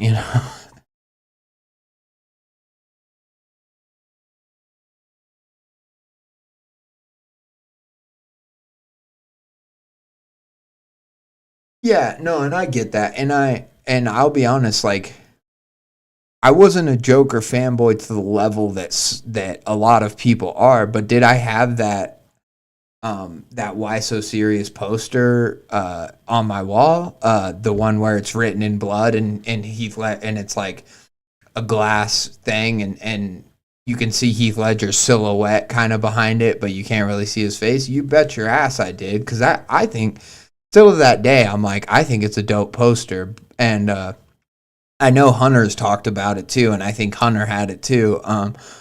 But that's kind of my point, is that, like, yeah, but I always liked that character. I always just liked that character in that movie, and I thought that, like, Heath Ledger, it's just fantastic acting. Like, when I was a kid watching that movie, I remember thinking, like, wow, this is amazing. Even compared to other movies I love, this is, like, amazing.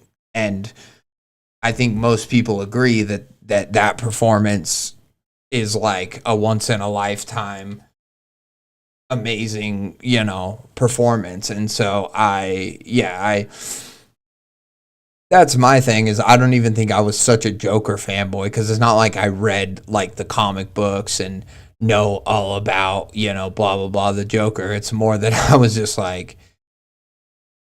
Heath Ledger's a fucking badass, and completely killed that role. And it just is such a good memory for me as a kid, seeing it in theaters, and then watching it when it came out on DVD, and buying the DVD and just watching it again and again. And then Heath Ledger dying sadly, and so that just, like, had a big impact on me.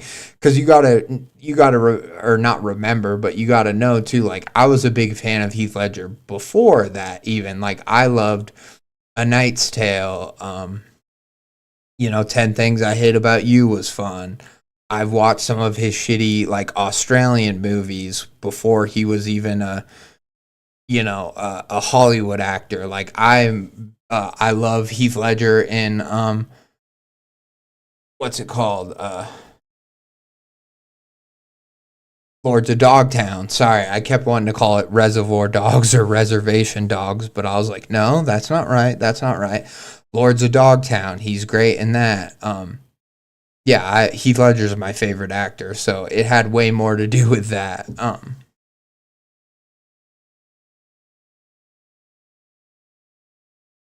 Yeah, claustrophobia. Yeah, when Santa gives you a hug. Yeah, hell yeah. Um, and yeah, and I have no problem being like, oh, I was a fan, or I was a joke kid with the Joker poster on his wall, because I think I think I even got that poster for Christmas. Like it just made sense. If you were a boy at that age who liked DC movies and shit like that, it's like, yeah, of course you were gonna have that poster. Since high school, I am 25 now and still on my gym bag. So iconic. Hell yeah, bro. I think there's a little Joker. There's a little Joker fanboy in a lot of us. You know, I think it's just a matter of how you've evolved and changed, and what parts of it are still, you know, your personality, and then what parts of it did you realize, oh, that's kind of cringe, and I should probably leave that in the, you know, in the past. So yeah, that's the key. And yeah, just on my stream, it was like 3 streams ago or something, but I wore my Joker shirt. It's just a t-shirt that has, it's purple and it has like the Joker thing on it, and I always like wearing that around Halloween, if only to just fucking honor my love of that character, you know. All right, anyways, back to the story. Enough sidetracking. When I state that I'm afraid of clowns, I genuinely mean it. I can hardly bear to look at the friendliest clown for over 10 minutes without bursting into tears.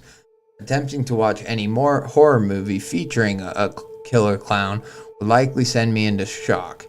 That said, let me recount the time I attempted to confront my phobia. I don't suspect that sharing this story will help me overcome my fear of clowns. However, it may instill a new phobia in you, so proceed with caution. Here's how the story unfolds. See, I like that.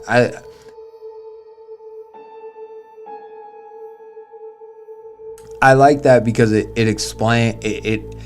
has a good reason for somebody to be like, this is why I did the thing that normally people wouldn't do. It's because I had an intense fear of clowns, and so I made it a point to, like, whatever, go interact with a clown or whatever. So already this type of clever beginning already negates the whole, like, well, why didn't you just leave sort of thing? Well, why didn't you just whatever? And it's like, well, no, they want to leave, but their whole point is to be uncomfortable, right? Their whole point is to put themselves in a situation where they're facing their fear, they're confronting it. So I like that. I like this kind of a beginning. It's smart. It's very, very good. A few months back, I was spending the weekend at my friend's house. It's just him and his cat, making it an ideal hangout spot.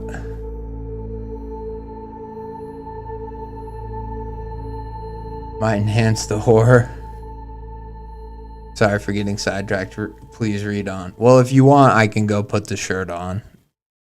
You know, let me know in the comments. If everyone wants the shirt, I'll try to rustle it up, but it might be in the dirty clothes hamper. I don't know.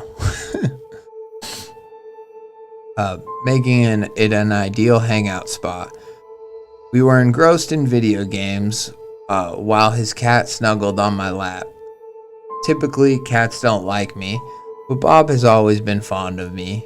He loves to trail after me wherever I go. Oh, okay. I was like, the cat? I was like, the cat just follows you around, but I think he means at his friend's house. Like, not, I was like, your friend's cat just follows you around even when you leave his house? But, Bob has always been fond of me. He loves to trail after me wherever I go. He especially enjoys when I use his fluffy back as an armrest. After playing for a few hours, we decided to head to a nearby supermarket to pick up some whiskey and Coke. Good man. That sounds like a fun afternoon playing video games, getting a little shit-faced. We quickly left the house and made our way to the supermarket, which was only about 3 minutes away. Regrettably, our outing wasn't as straightforward as I had assumed. Right next to the supermarket stood the one thing that sends chills down my spine, a clown.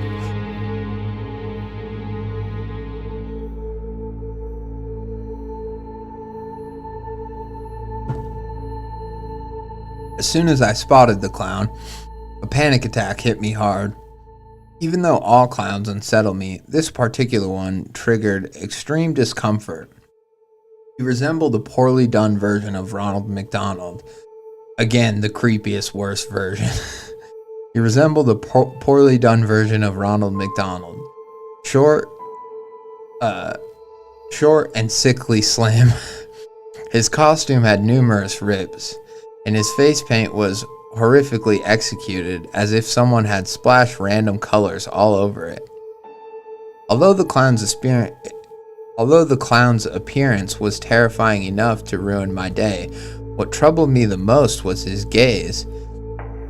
Even from afar, I could feel him staring directly into my eyes. He wore a grin so wide that it seemed his skin might tear from the strain of it. To make matters worse, he just wouldn't stop smiling. His grin appeared to stretch wider with each moment. It felt as though he reveled in my fear, if he indeed sensed it. So, even from far away, the clown just like...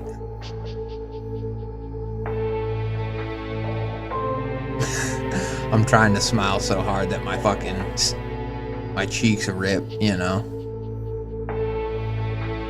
If he indeed sensed it. At this point, I was completely paralyzed with fright.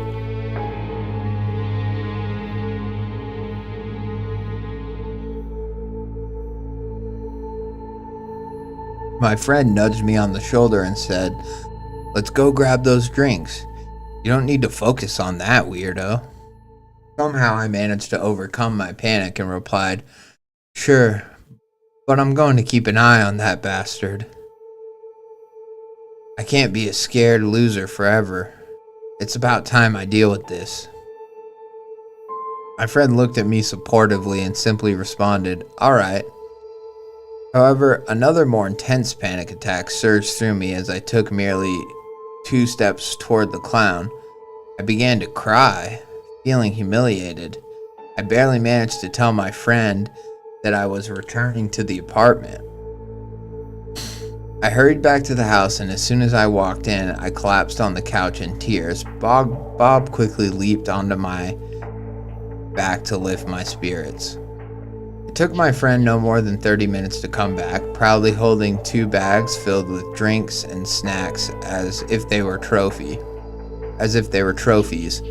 He placed the bags on a nearby table and cheerfully began to speak. "You know, that clown wasn't as terrible as I thought. One guy actually gave him some money, and then before he could finish, I interjected, feeling annoyed and exhausted. "Please, let's just drink. I don't want to hear about it." He nodded in understanding and went to get the whiskey glasses. Hours went by, and after a prolonged drinking session, we both dozed off on the couch. My nap wasn't enjoyable, as a nightmare involving the supermarket clown, which I'd rather not recount, jolted me awake. See, this is fun too. I like this too. It's a matter-of-fact story. It's a matter-of-fact telling. But most people would use that moment to be like, the clown broke in, blah, blah, blah. And then I snapped away, and they would recount the dream. But I kind of like that it's not recounted, because it speaks to like the fact that this person isn't trying to trick the reader, right? They're just trying to tell a true story about this creepy interaction with the clown. You know, they're not trying to make the story into a full-length horror movie, you know, where 10 minutes goes by, but it was actually all just a dream. It's like, I'd rather not recount it, you know? And yeah, and so I feel like because they didn't try to trick us with the dream, I feel like it lends authenticity to what is actually going to happen in the story. You know what I mean? I like that. Yeah, such a good premise for, binge drinking to forget a supermarket clown. Such a good premise for a grounded horror story. Exactly. And I like that it's, you know, it's like, well, they were going to drink anyways. They were wanting to drink and just play video games and hang out. But then because of this panic attack from this clown, he just like, he really hit the booze hard, you know what I mean? Groggily, I headed to the spare bedroom, but before getting into bed, I realized we hadn't locked the front door. How long had we been asleep? It's not exactly a crime-free neighborhood. Anyone could have entered the house.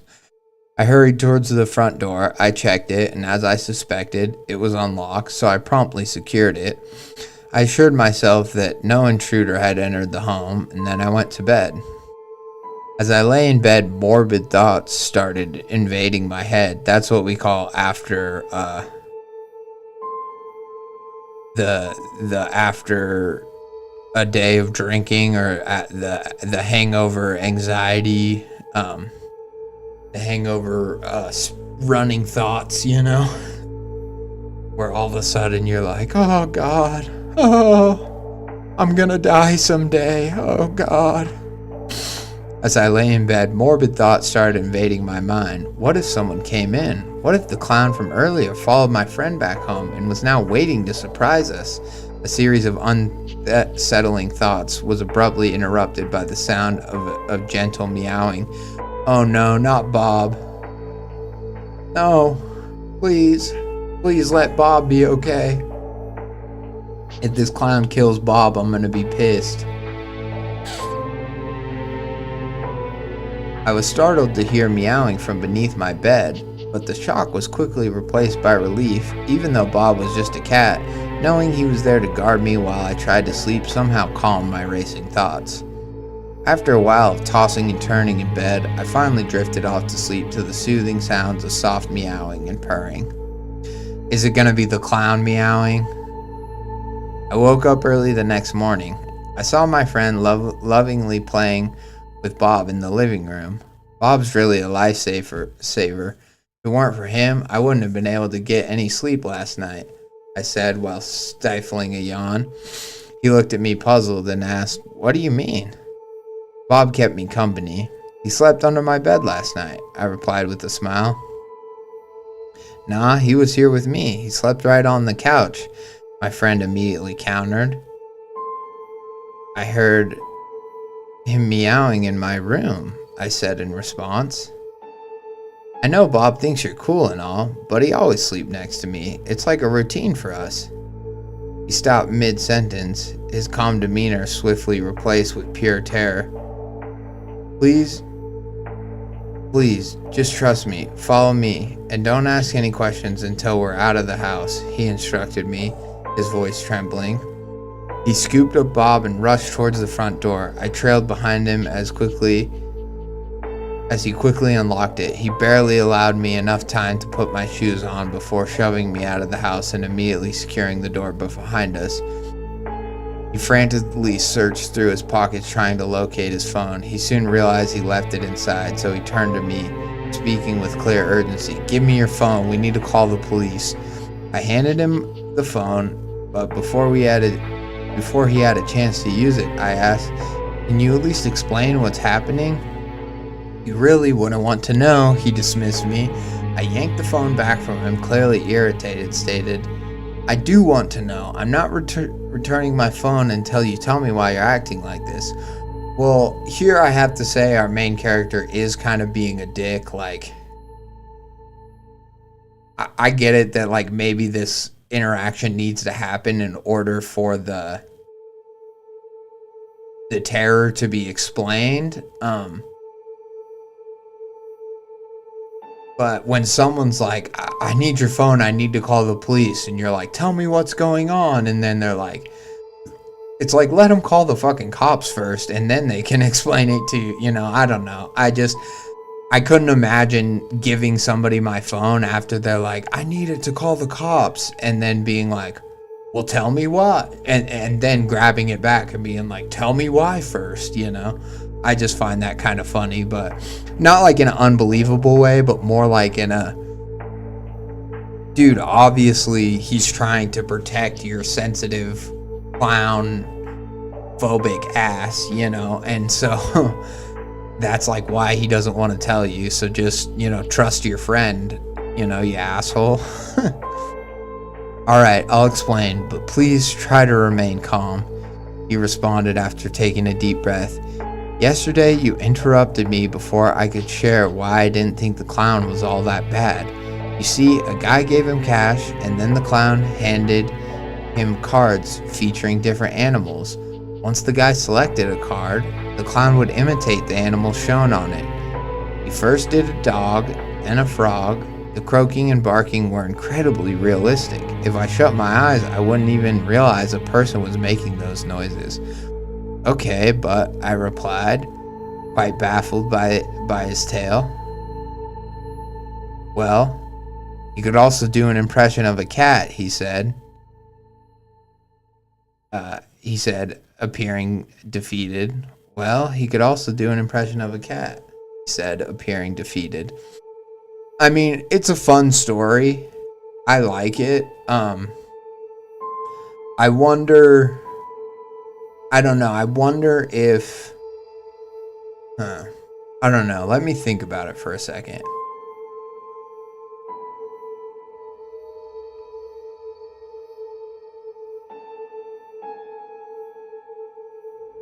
I think maybe, and it's not even a problem because I like the story. I think it's a fun, especially for how short it is. Like, for how short it is, there's not that much you could do. And I do like what we got from this story. I think it's a fun way without the cat being murdered to have this creepy, under the bed meowing thing. I just almost wonder,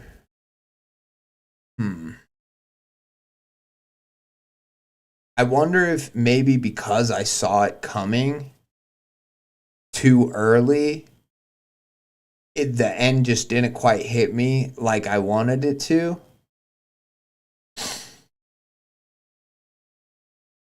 Like, I don't know. I'm wondering if there's maybe some way that you could have the... Yeah, I don't know, that you could have it be... Or maybe the clown just should have... Like, maybe they shouldn't have made it out of the house and the clown should have just started murdering them. Or trying to murder them, Maybe they fight it off or something, but...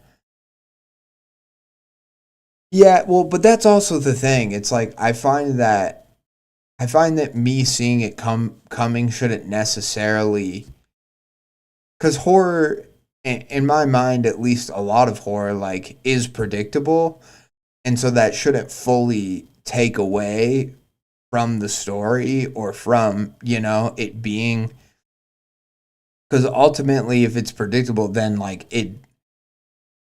I mean, there's such thing as being too predictable, but if it fulfills what you predicted, like, I mean, ultimately that, is maybe that shouldn't always be like a bad thing. I just think, yeah, I don't know. Maybe there's a way to trick the reader better, or maybe there's a way where,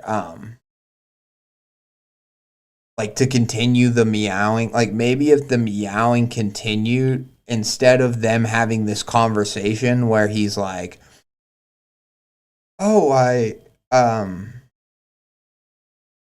where he's like, oh, what do you mean? Bob slept with me. Maybe instead of that happening, there could be like, in the same way that in the poem The Raven, it's like nevermore, nevermore. Maybe you could have this continued meowing, like, keep happening to the point to where they're like, we got to get the fuck out of here.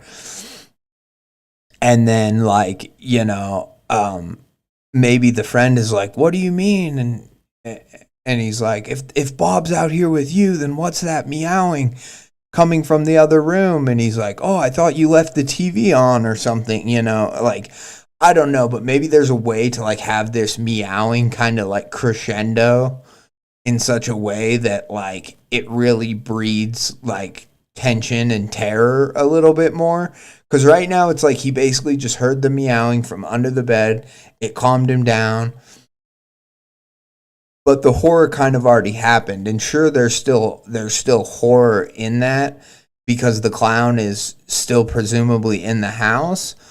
But also, yeah, I don't know. Also, I think there's a way to have it build right up until the end too. Yeah, my story. Yeah, okay. My stories are mostly short with a hard twist at the end. My friend was a flower was my only one with actual character development. Yeah.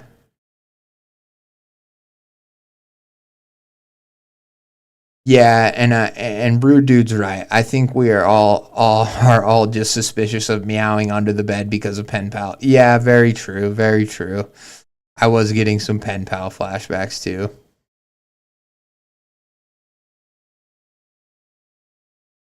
Yeah, it could have just been like that, maybe, and maybe that's one way to end it too. It's like I heard the meowing, I woke up, I went out into the living room, and I saw my friend petting Bob. But even that, I'm trying. Yeah, I'm trying to think of like some sort of a thing to where, um, you know, or maybe they could see Bob, like they could both hear the meowing, thinking that it's Bob, and then all of a sudden they see like,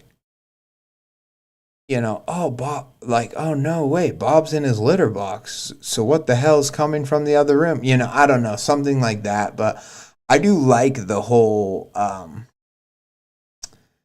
idea of like the clown mimics animals perfectly. So maybe there's something with that too. Like, maybe, yeah, I don't know. Anyways, it's fun. It's a fun twist. I was wondering if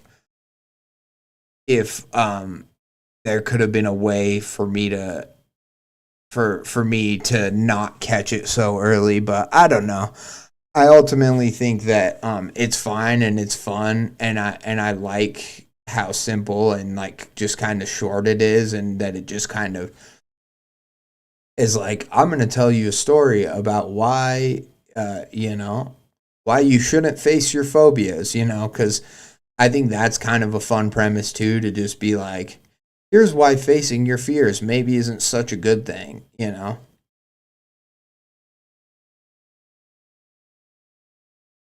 And I think maybe if he interacted with the clown more rather than just got an anxiety attack and went back home, maybe if he actually did the thing where he heard the clown make the noises and that scene happened in front of our character, but then he just went back home, they got drunk, whatever, and then and then he went to bed, and then he heard the meowing, but he was like, "Oh, it's Bob," and then he wakes up, realized that the door was unlocked, and hears the meowing happening again, knowing that it's not Bob, sort of a thing.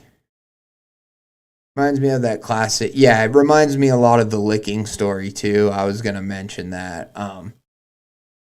Yeah, the ghost story, the dog licking the woman's hand while she's sleeping, and then at the end, it turns out the dog was dead all along. Yeah, exactly. Um, yeah, and this is essentially like the clown version of licking, which I like. And I think ultimately, like, if it serves as nothing else, it's just one more story. While it's like, yeah, don't fucking trust clowns. And so I'll take that. I like it.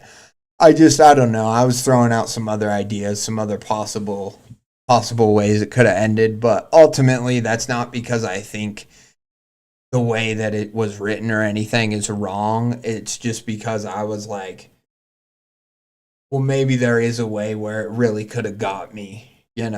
And ultimately that's the point of my streams. Like, if I have an idea for how I think a story could be improved, I'm gonna suggest it. But it it's fine, you know. It's not like it's not like the story isn't effective the way it is, because it is. And I think what maybe is the most kind of fun element of it is that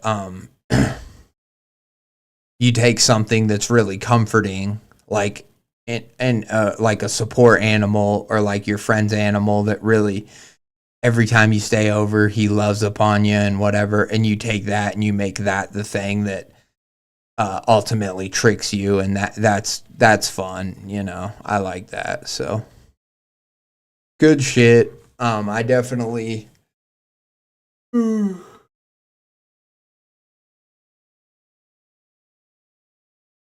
gift or curse. Yeah, gift or cursed. I remember you know, I remember being more feeling the twist more for gift or curse, but that's okay, you know. Especially if that's your thing, if you like to write just really short things with twists, I think, you know, some are going to hit harder than others, and that's just the nature of these short little blurb stories, right? Like they're not all going to, but I can imagine if somebody was genuinely claustrophobic or whatever it is, um uh maybe that story is like horrifying to them, you know what I mean? Maybe that's their like their worst nightmare. And so for some people might read that and go, that was fucking that was so horrible, you know. And then they might read gift or curse and be like, it was okay. So, you know, I think that's just the nature of these micro short horrors. But I love them because like this next one is short too, very short. But ultimately, when you have a lot of these really short stories, it's just fun for me because rather than spend one time in one story that's multiple parts and maybe get a little bit bored or whatever, it's like I can just move on to the next one. And that's what I liked ultimately about like the creepy pasta mythos, is like sometimes you get these really long amazing odysseys like left right game, and then other times you get these episodes that are like a creepy grab bag or, you know, whatever. And that's why I started reading these stories myself, is because I was like, I want to read some funny shit like Jeff the Killer or Eyeless Jack, but then I also want to maybe find that diamond in the rough too, that's like, you know, whatever, the next Baraska or the next, you know, pen pal. And yeah, and you know, I I don't have the authority in order to whatever be able to dub something like this is as good as that, or this should be the next big thing.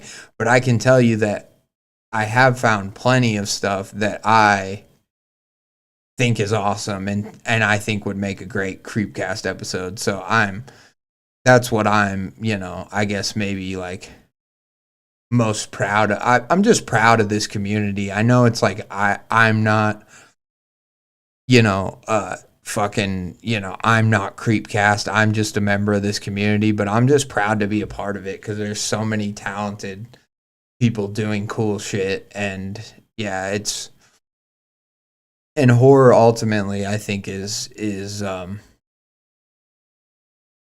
meant to be kind of fun fun in every way and fun for everyone, and it should be funny and schlocky as much as it should be, you know, that you should have those funny schlocky stories as much as you have that like deep thought provoking existential horror, whatever, like. And I just love that all that stuff can exist and be fun, you know. Super cool. All right, so do I want to do, here's the thing, because I haven't messaged any of these people yet, and so and I can cover these stories on the next stream. But do we want to do the micro horror one. It's already almost, it's 4:40 my time. So,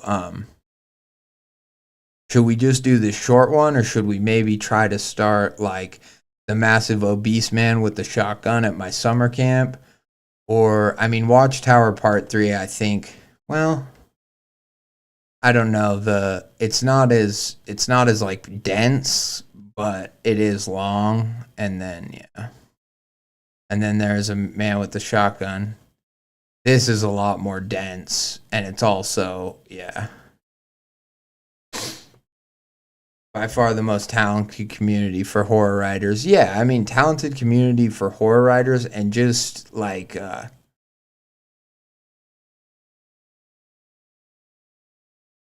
people doing interesting shit. Like, you take just one person, but Boots, for example, and it's like they illustrate their own stories. They do these really badass, like super unique illustrations.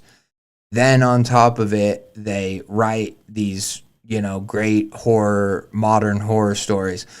Then, on top of everything, they work like a full-time, job that's like crazy. It's like that's just one person. And then so many of these stories that we go through, it's like we read it and we're like, damn, that was awesome. Or I'll just speak for myself. I am like, man, I love this story. This was great.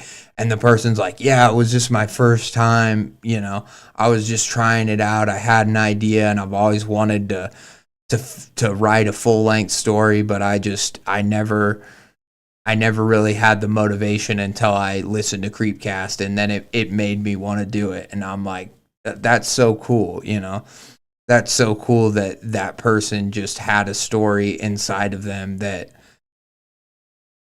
they maybe never would have let out had it not been for the podcast. Yeah, I was thinking that one too. We'll do this nice short one with the lyrical pause button. Best not to push the stream over. I am very excited to do there's a massive obese man with the shotgun. I am very this one will probably be early in the docket next time. And ultimately I think Watchtower,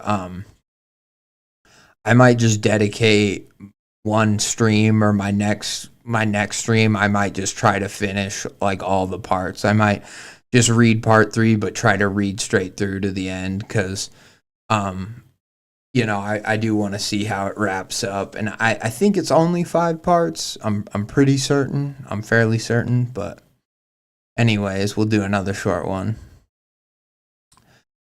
From Lyrical Pause Button, top 1% poster on Creepcast. Very cool. Also, I like that name as well. To the next owner of this house, those are not deer. They say there's a lot of overlap in the intelligence of the smartest bears and the dumbest humans.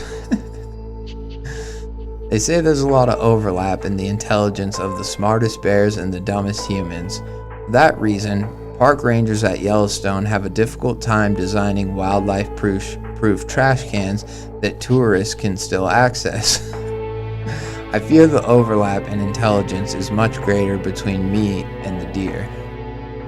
I have to lock my garbage in the garage and drive it to the landfill myself, lest I wake up in the morning to a crumpled and torn trash can and litter strewn about my lawn. The neighbors call them deer, and I guess I see why. Their beautiful antlers are sharp in the spring and shed. They shed? Their beautiful antlers are sharp in the spring and shed in late winter. I know some animals have, like, what is it, elk or moose? Maybe not moose, but is it like elk where they have the kind of fuzzy, or maybe it's reindeer where they have the kind of fuzzy horns? But I don't know if I've ever heard of antlers shedding. But maybe that's because they're a supernatural. like deer, are sharp in the spring and shed in late winter. Their fluffy white tails twitch and shiver, shooting away the flies in the summer. Antlers do shed. Okay, see, learning something new every day.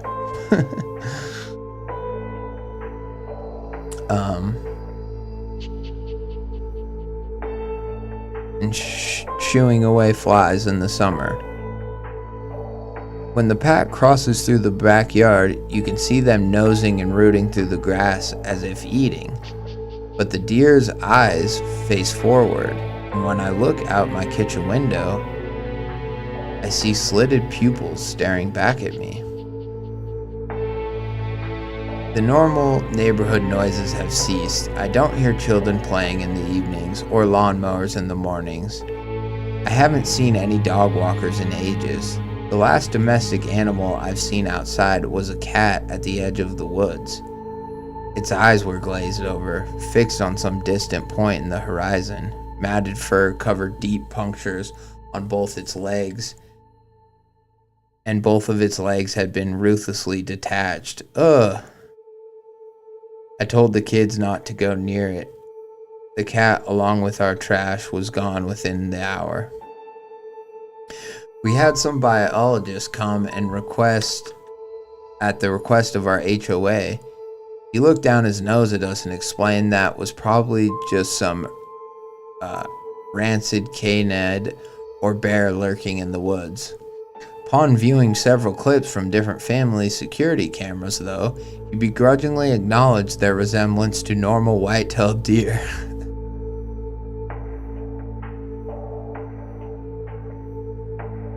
Against our better judgment, we allowed him to go into the woods and put up trail cams.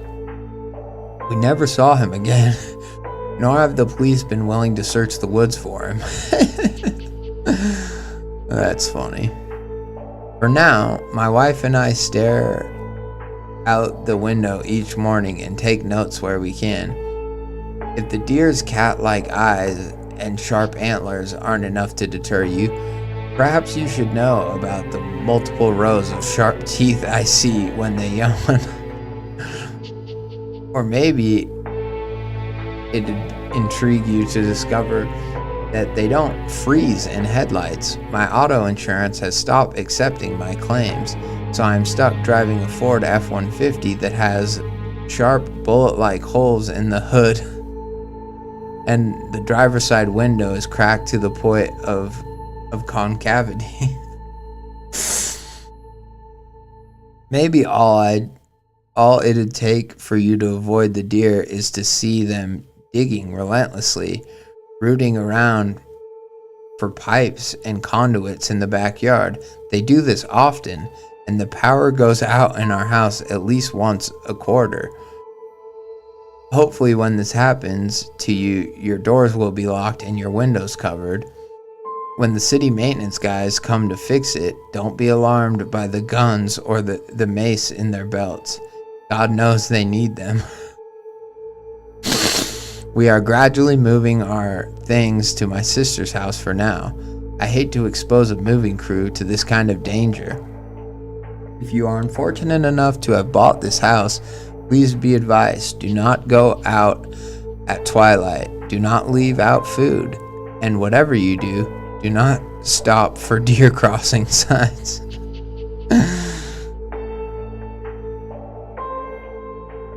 Yeah, I would like, I mean, I think it's just a one-off quick story, but I would kind of like,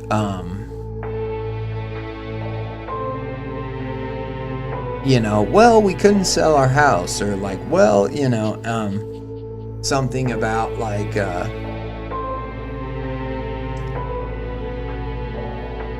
the deers followed us to my sister's, or what, whatever. Like just something like that in another post where, and each post is just like a buyer beware type of post, but it ultimately ends up being a longer story. Yeah, I like this comment. I'm not even a homeowner and yet I found this eerie. Yeah, what a fun, quick little I kind of am getting the vibe that maybe, see, people always do skin changer stories where the they become animals and humans, but I kind of like the idea that, these deers aren't deer, and maybe there's something else, but basically, like, they're like deadly raccoons in the fact that they fucking will rush your car, and they'll jump, they're trying to steal your garbage, they're trying to eat, but they're also trying to target the power systems and shit of your house. Like, I think that's super fun, and I like that, like, when the guys come to fix it, they have guns and whatever, so I would like some sort of like a military, like what happens when the deer really start to fuck with people, and like the local police department just tells us to call to call Homeland Security or whatever. Like, the police won't even deal with them, and they're like, we have to call, we have to blah blah blah, and the HOA says they'll cover, they're gonna get a fucking government contractor to, like, and so they have these like soldiers of fortune mercenaries out there to just like fucking fight the deer. Like, that would, I don't know, that would be fun. I kind of like, I don't know, I kind of like the idea of the same way that, like, eight-legged freaks, these crazy giant spiders. I kind of like that with deer. Like, I do, one of my favorite parts of Left Right game is the giant deer, herd, and then like all their corpses just being at the bottom, and Bristol like falling into them, and whatever, going to find the car, and doing all that stuff. Like, yeah, I just, deer are scary because they're so fucking fast. They're impossible to sneak up on. I mean, maybe not impossible, but very hard. They can jump over a fence like nothing. So, it's like they can jump super high. They can fucking, they're just cool. And so when you take that coolness and you add a creepy element, that's just very fun. Very fun. And I do think there's a way where you could continue this sort of in terms of like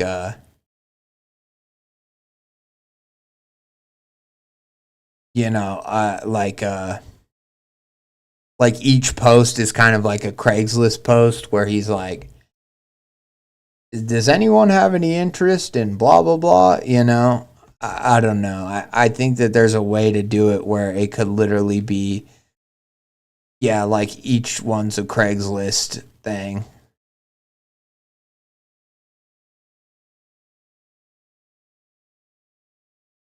Yeah, well, and that's why I think maybe for part one this is fine, but yeah, that's why I do think you need a part two. Like, it already says how they're taking notes, and so I'm like, well, don't hold back. What do your notes say? Like, I would like to hear that.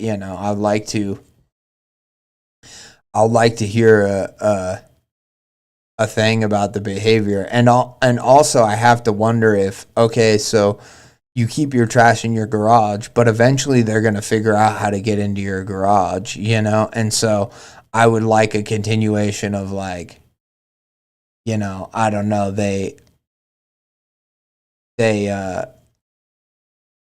they kill the power, and then they force their horns under their garage door, and that they're able to like force it up or something.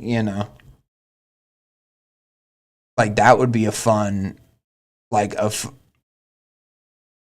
I like this after the fact, matter of fact tone, but I think it would be fun to maybe switch where you're like, I'll tell you a story about what happened one night, and they kill the power, and then they're forcing up the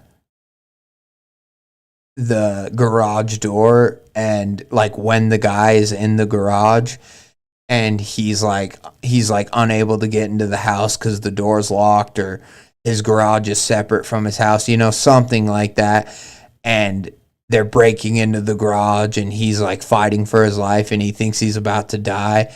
And then the deer just like come in, and they just like grab the trash and leave, like that would be a very fun very fun scene, something like that, where it's like, yes, they just want the trash, but like also they're like, you're beneath us, the humanity. They're like, we're not even really worried about humanity because you guys feed us, but we're not scared of you, you're scared of us, kind of thing. I would like that. That would be cool. But that's, again, just an example of a fun little blurb where you can take an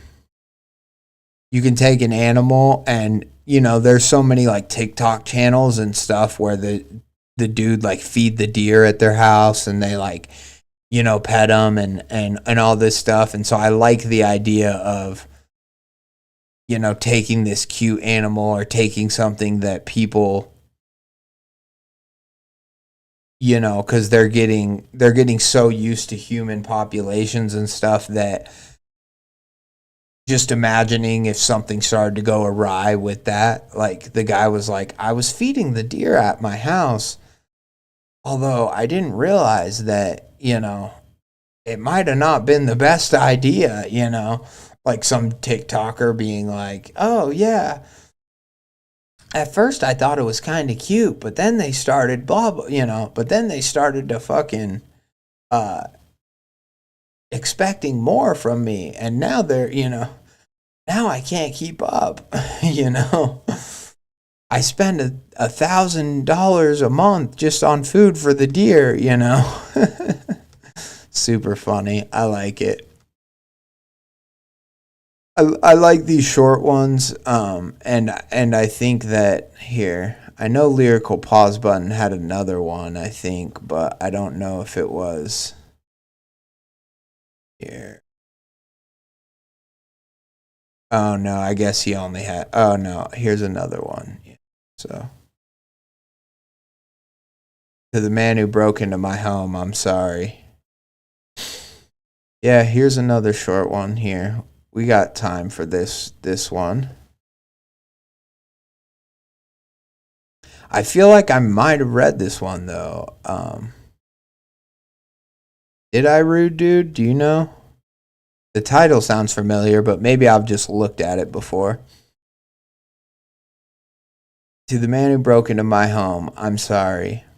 It watched you from under my bed, just as it watched me for the last 15 years. You rifled through my closet, tossing aside pressed shirts and neckties until you found my father's watch. 4 telescopic eyes watched you do this. It found you harmless, lacking. Interesting. Okay. Yeah, I was gonna say, now that I've read the first thing, I was like, I don't think I have. I don't think I have read it, but 4 telescopic eyes.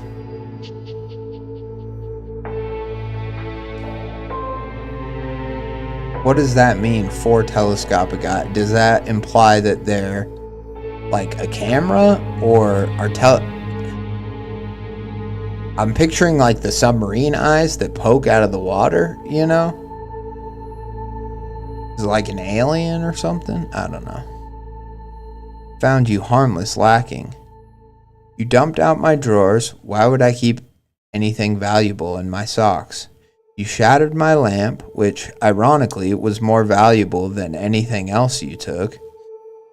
You tried to get my shitty TV off the wall, and when that didn't work, ripped the old DVD player off the stand. You broke the machine, and the thing under my bed. You broke the machine, and the thing under my bed loved the sound. Interesting. He went back out the open window and never looked back. I arrived home a few minutes after you left, just in time to see the thing creep out from under the mattress. It hardly comes out these days. The sharp quills that line its back rattled against my bed frame as 1, 2, 3 pairs of limbs sprawled across the carnage, taking in your deep scent. Its fangs, they're as long as my arm now, leave fine scratches in our wooden floor. When he finally stands, his posture reminded me of a praying mantis. I'd never seen him fold his front claws together like that. I must leave, he said. His voice was like wet sand being pushed through a tube. I have found another. That's too bad. Where are you going? To follow him.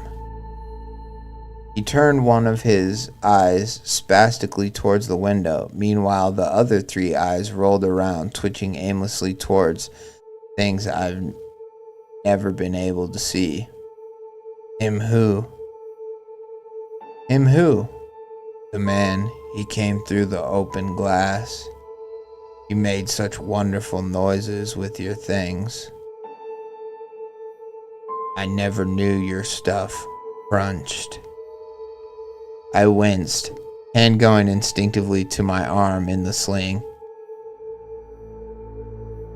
Yeah, I guess I've only made things snap, huh?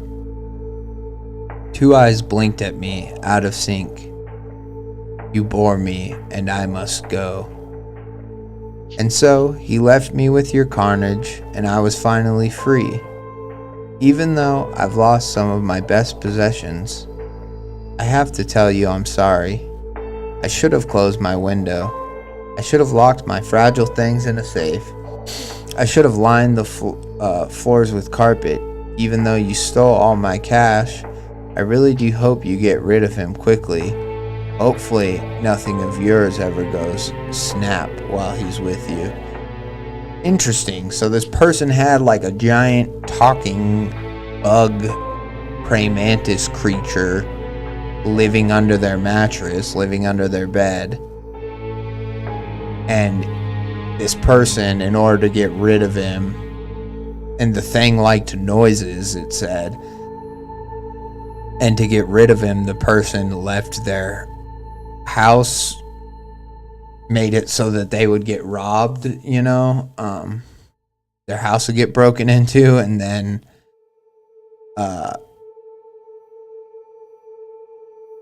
and then they,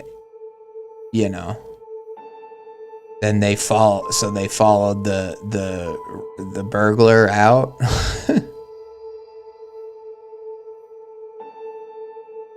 Yeah, I think what I like the most about it is just the creature, and I'm like, I want to know more about this creature, but I guess that's this person's style too, is to do these just short little, kind of like you, General. Although I do have to say, I did really like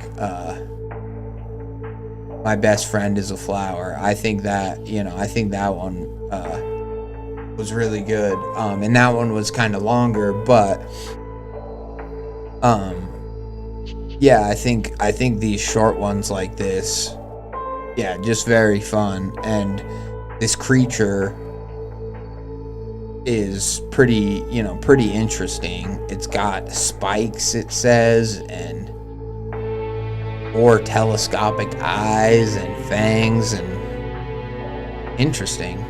Cool. And I mean, people seem to like it. 309 upvotes, so that's cool. But I guess maybe that's the benefit of just having a short story, is that people can just read it.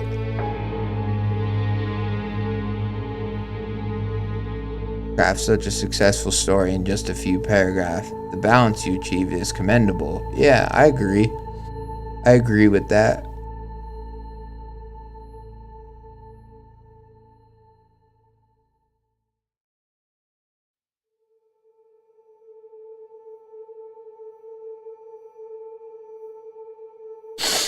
I liked both of these stories. I do feel like, I don't know, just like a paragraph or two more might have really, because I would have liked to know like how this creature at least came into this our our narrator's life, or how they knew that the person, if somebody broke in, that the creature would like follow him out, you know? But that's, I guess that's part of the charm too, is you're not really meant to know. You're not, it's not about a character or a whatever, it's just about the concept of like, what if this giant praying mantis alien thing lived under your bed and was attracted to noise? How would you get rid of him? And then maybe the idea just came from there, and they were like, I'm just gonna write the shortest quick thing. Yeah, well, and it's a guilt-free way to pass a curse too. So I'm also like, I'm wondering, is that the first person they tried to, or were they just waiting for someone to break in, knowing that it would move on? And so now I'm wondering, like, yeah, it's cool because it asks a lot of questions, and someone could easily expand on this, but also the idea doesn't need to be expanded on. It's fun the way it is. Yeah, I guess lyrical pause button, they probably don't want to write longer stuff, but I would be curious to see what they did with like you know, and it doesn't even have, it could be short like this, but it could just be like maybe double this length, or maybe like triple, so however many words this is, just like double or triple that, and just see, because this seems like maybe this is this even 500 words? I don't know. I mean, it's so hard. Maybe there's a way to do a word count, but it's fun, right? I think that doing a story like this, if that's all you can if that's all like you can afford to write in terms of your time and stuff, like I wish I came up with stuff like this and would just type it out quickly and just do it, because I feel like the second I even try to write anything, it just gets longer and longer, and I want to do more with it, and I want to create more backstory and whatever. So I think it takes a lot of like self-control too to is there a way to do a word count? Oh well, I'm not gonna get into all that right now. I don't know how to fucking but yeah, what a fun little stream for the day. I think right now I'll just pause this, and I don't know, we can chill for a little bit longer and watch some worst dating show ever, or if there's any like short films or anything somebody wants to suggest in the chat, I'd be down to watch like a short horror film or something like that. And then yeah, but I always knew it was going to be a short stream today, but I'm super I'm glad I do it I'm glad I did it, cuz I do want to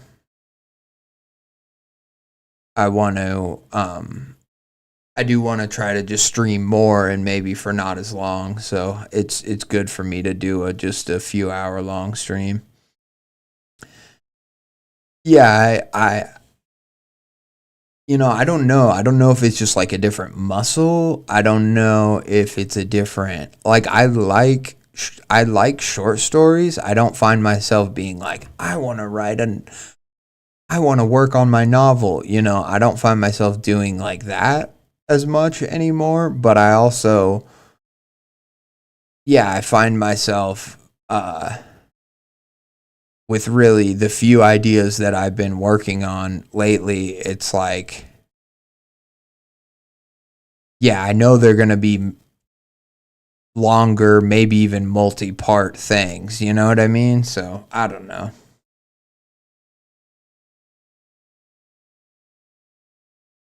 Yeah, I hope you guys liked it. I know that maybe on a longer stream, I might take, I don't know, I might take more time. I don't know, but I'm trying to just be more adaptable, and I want to get better at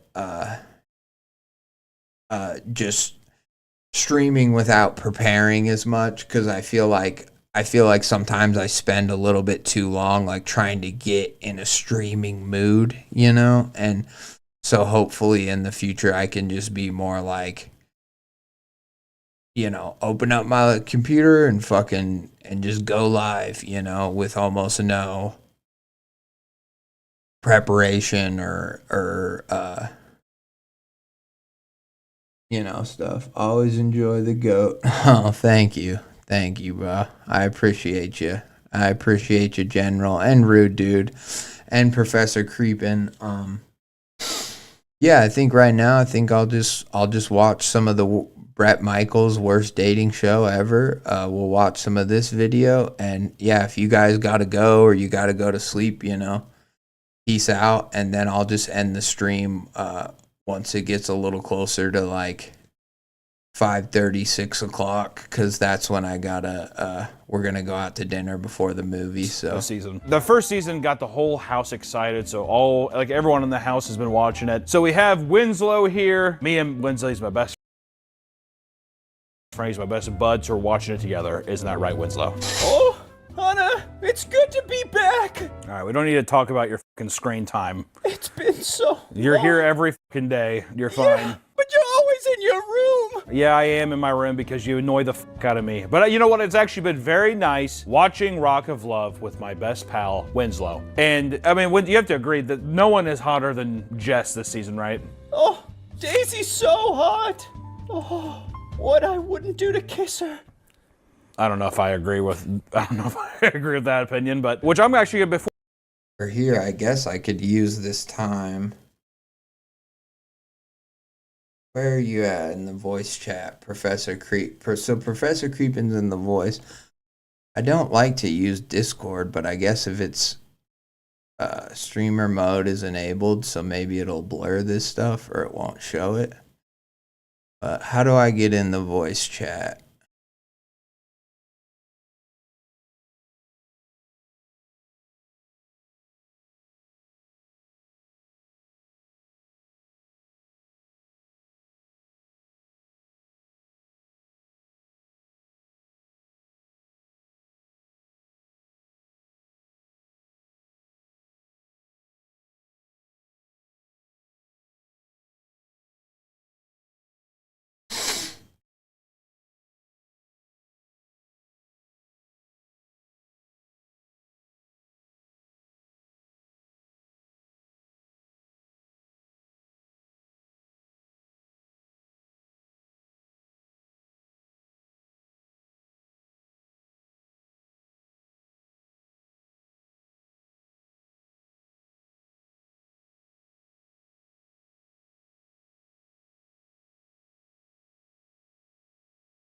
I don't want to stream into it.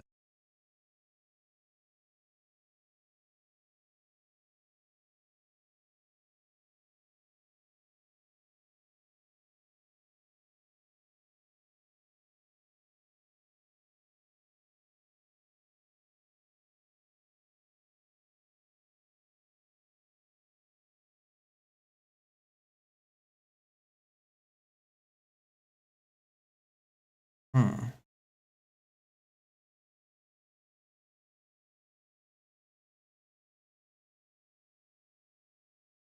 Uh,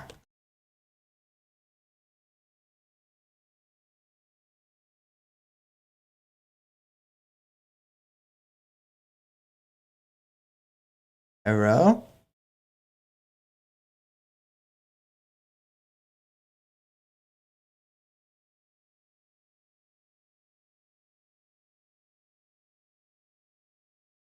Volk? C?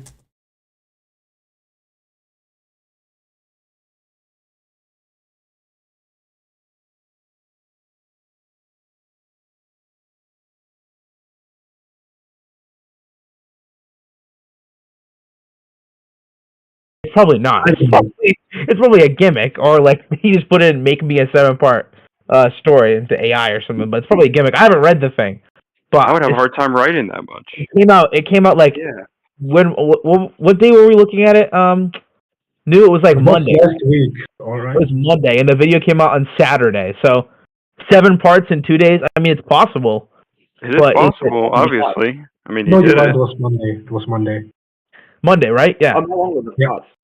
You know, because I mean, like they could have been like super short. true. But Yeah. Let me see. Let me just check that. I think I can. Seven parts to me doesn't scream like these are short, though. Let me Yeah, I check. know, but like, yeah. Well, I mean, Newark, can you pull it up? Let's see it. I tried to find it On the again. subreddit, I've seen like some stories where it's like this is part 5 and it's like 200 words. Yeah. Oh, have you? I haven't seen that. Yeah, But no, I'm gonna be so honest. If I see a post and it says part 5, I don't read those because I haven't read parts 1 through 4. So that's why you got to trick them, which is what I'm doing with my John St. John story. As each one's a different title, and then it has a link in yeah, the first part. I think making everything a standalone story is the way to go. No. I think so.